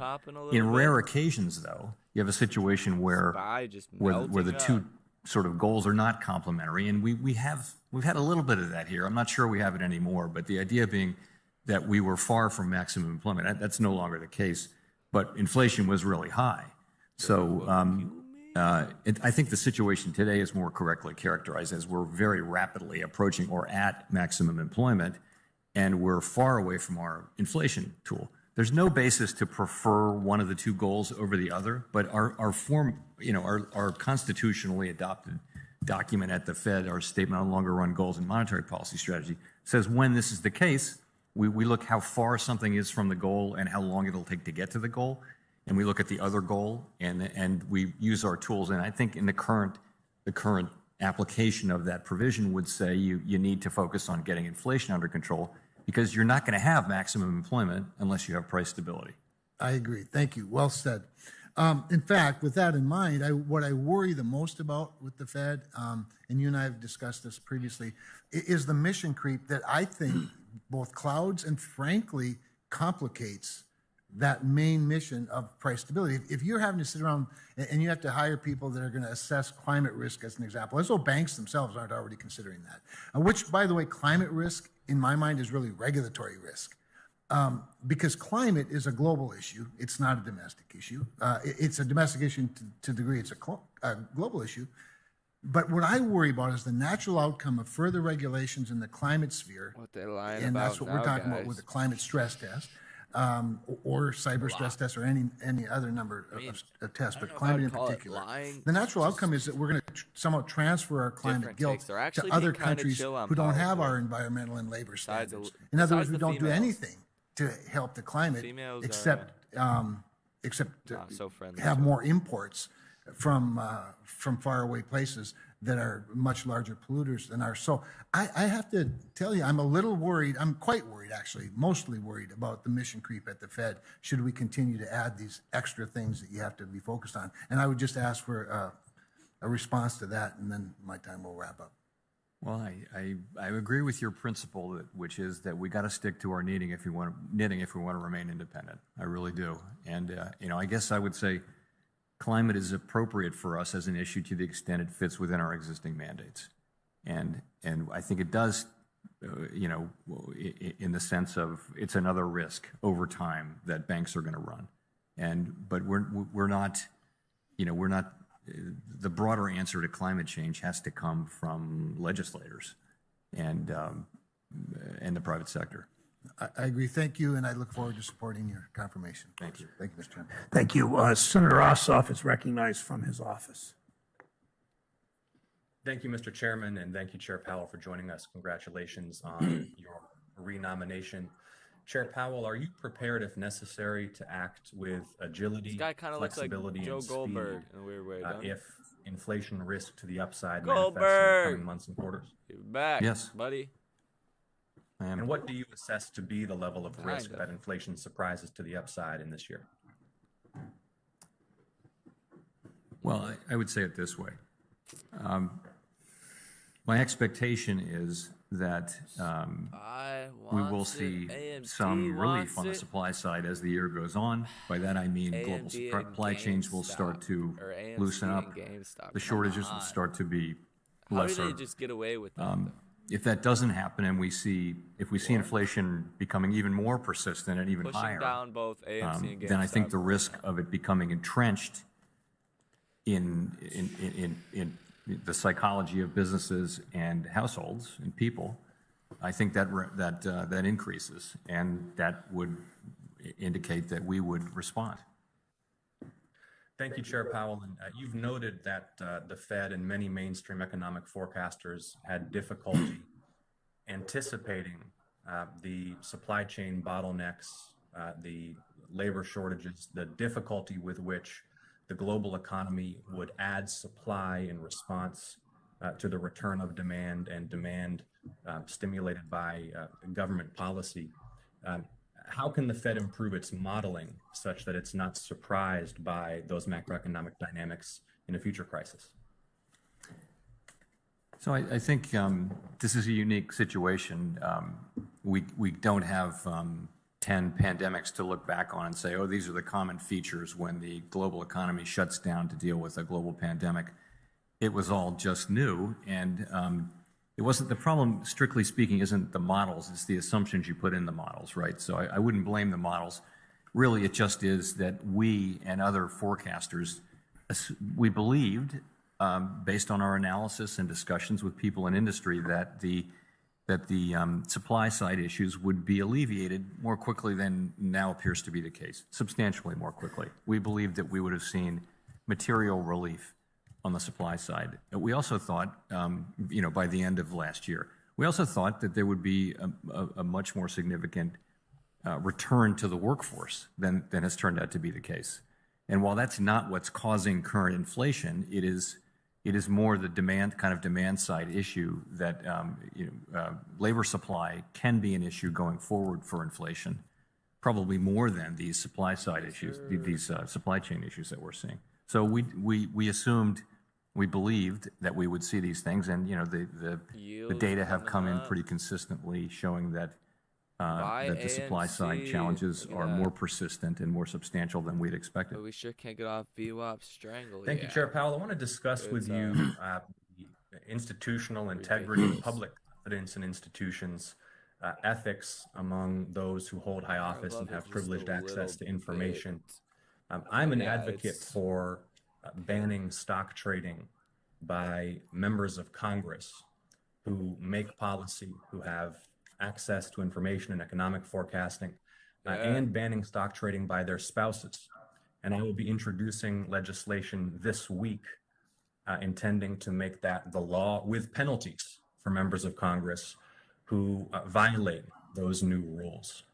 We had this week the resignation of another senior Fed official related to controversy about their stock trading. How widespread is the practice of stock trading, management of one's own portfolio at senior levels in the Fed? Do you agree that it undermines public confidence in the institution? Will you work with this committee to advance legislation? I know the chairman has proposed some to end that practice, and will you comply with any lawful requests or commands for records or information by this or other congressional committees to examine those trades and their propriety? Goldberg spitting facts. Well, to the latter, of course, we will do that. But so I would just point out we have immediately upon the emergence of these facts, we began to devise a brand new system of governing investment by principals and senior staff associated with the FOMC. That process is very far along. It's nearing completion. We've already announced the contours of it, and it effectively ends any ability to actively trade on the part of any senior Fed official, either FOMC member or senior staff. You can't purchase any equities. If you bring equities to the Fed, ownership of equities to the Fed, of course, they can't be in banks or anything like that, but you can sell them. But if you want to sell or buy anything, you have to give 45 days notice, and it's non-discretionary. Once you say you're going to do that, then those securities will be bought or sold in 45 days. So there's no ability to time the market. In addition, we're going to have a group at the Board of Governors here in Washington that's pre-clearing trades, all trades, and is in a position to apply the rules consistently across the system. And I really think this is the strongest system I've seen in place certainly for a government agency, and I think it really does address the current. It rises to the current situation. I completely agree that the public's faith that we are working in to their benefit is absolutely critical. Thank you, Chair Powell. Will you provide the outlines of that proposal to this committee as soon as possible? We've already announced it, and we're very much at the point of being ready to adopt it. But of course, we'd be delighted to share that. Looking forward to seeing the details. It is vital that the public understand that those in positions of power are not trading based upon access to information that the general public does not have. Thank you, Chair Powell, for your testimony today. I yield back, Mr. Chairman. Senator Daines from Montana is recognized. Chairman, thank you. I want to start by expressing my continued concerns my colleagues have had with inflation we're seeing in the economy. The last time you were here before the committee, real wages were down. Well, they're still down as we sit here today. 1.9% over the course of 2021, to be more precise, and I believe it's a direct result of this inflation that we are seeing. CPI inflation grew by 6.8% year over year in November. Tomorrow morning, we're going to get the CPI reading for December. I think we all know it's not going to be good news for hardworking Montanans, hardworking Americans who are seeing their wages eaten away month after month by inflation.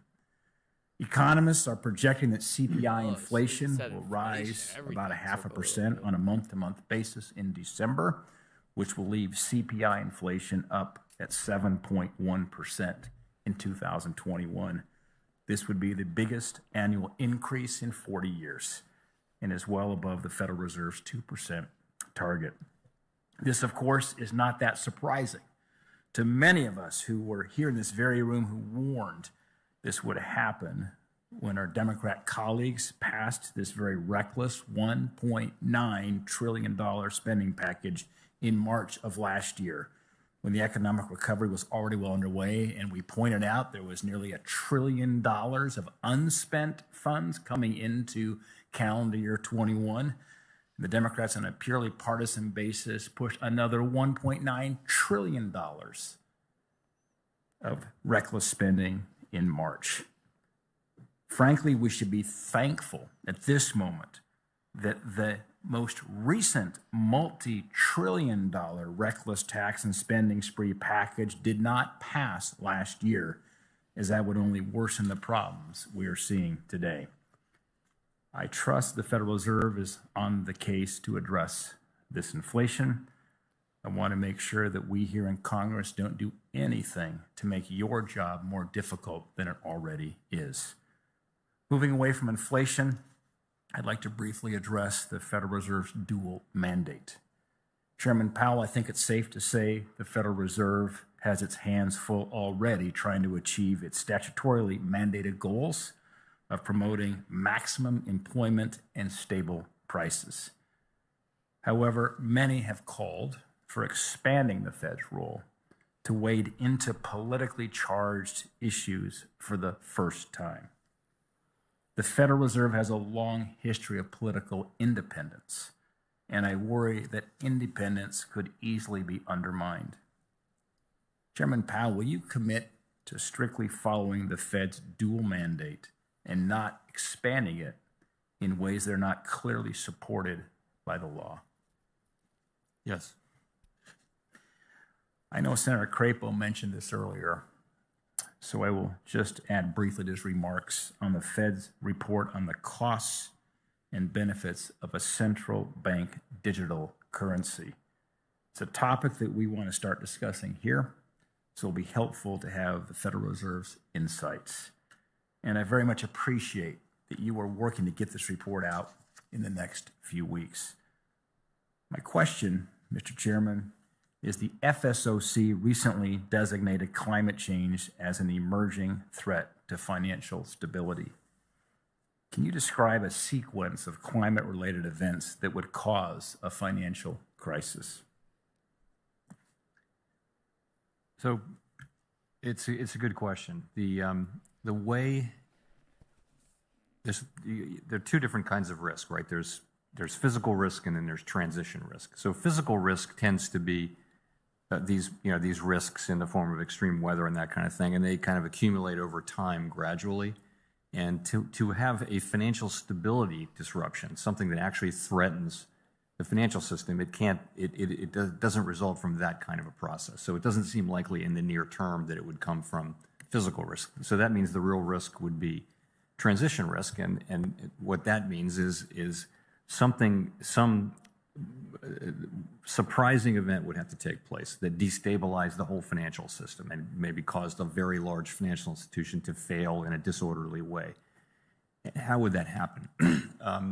It conceivably could happen through government policy, or it could come through an event, some kind of a public event that really, not unlike the pandemic, only related to climate in some way. So those are the kinds of things.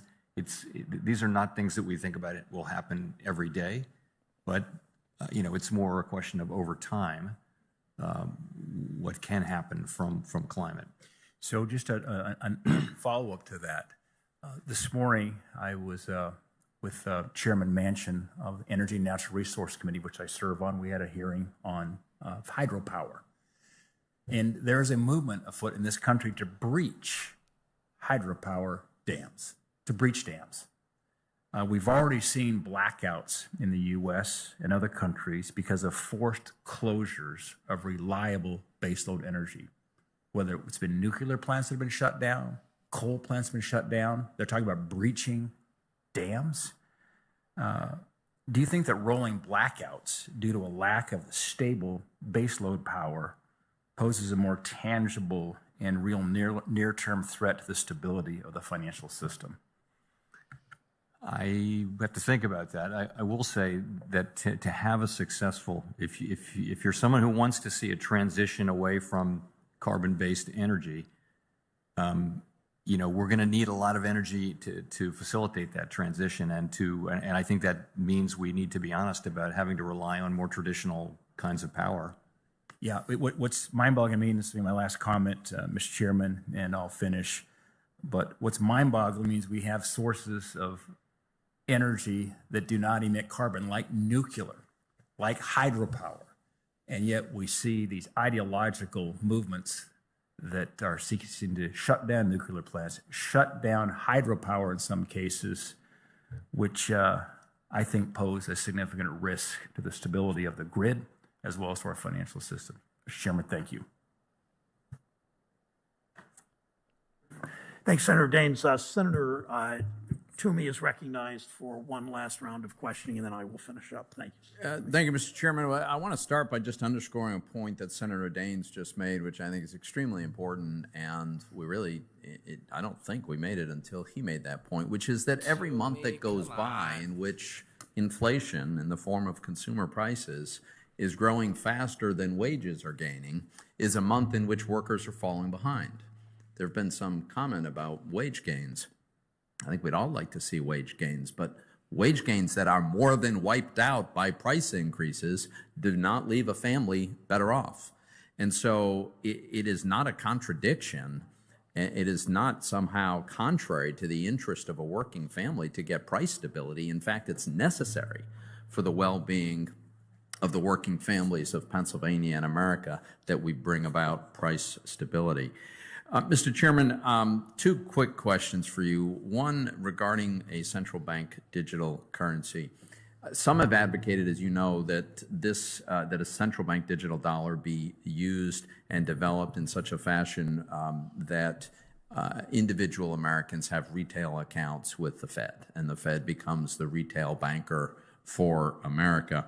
It seems to me that there is absolutely nothing in the history, the experience, the expertise, the capabilities of the Fed that lend the Fed to being a retail bank. Is that a fair observation? I would say it is, yes. Thank you.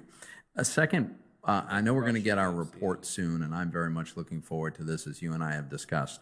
But I wonder if you could respond to this. If Congress were to authorize and the Fed were to pursue a central bank digital dollar, is there anything about that ought to preclude a well-regulated, privately issued stable coins from coexisting with a central bank digital dollar? No, not at all. Right. Thank you very much. Thank you, Mr. Chairman. Thank you, Senator Toomey.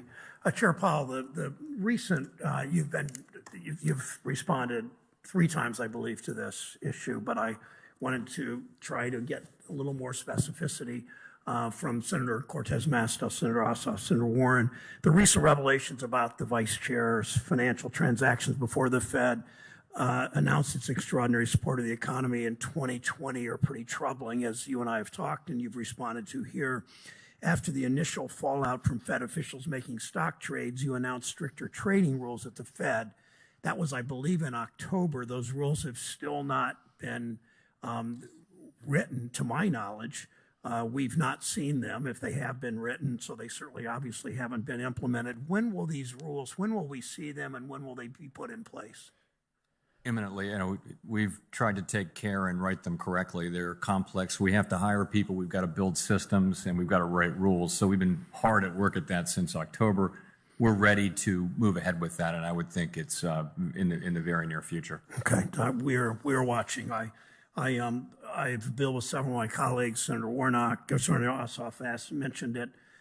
His bill and our bill complement and do some of the same things. The importance of banning conflicting trading at the Fed. We should move also with our colleagues too. So that's a next step in this. I want to, before closing, address one issue that came up today. You've said banks were well capitalized during the pandemic. They had one of their most profitable years ever. But the largest banks still are spending it on stock buybacks and bigger dividends while still demanding relief for policy measures because of the volume of the deposits they're taking in. Government help can be necessary, but they don't need government help now. They should scale back. They could and should and can scale back their stock buybacks. Banks could use that capital to increase lending to small businesses, mom and pop manufacturers. We've seen manufacturing wages, which used to be the highest wages in our economy for particularly for sort of moderate income people. We've seen that slide back in part because mom and pop manufacturers critical to the supply chain are not always getting the access to capital they should.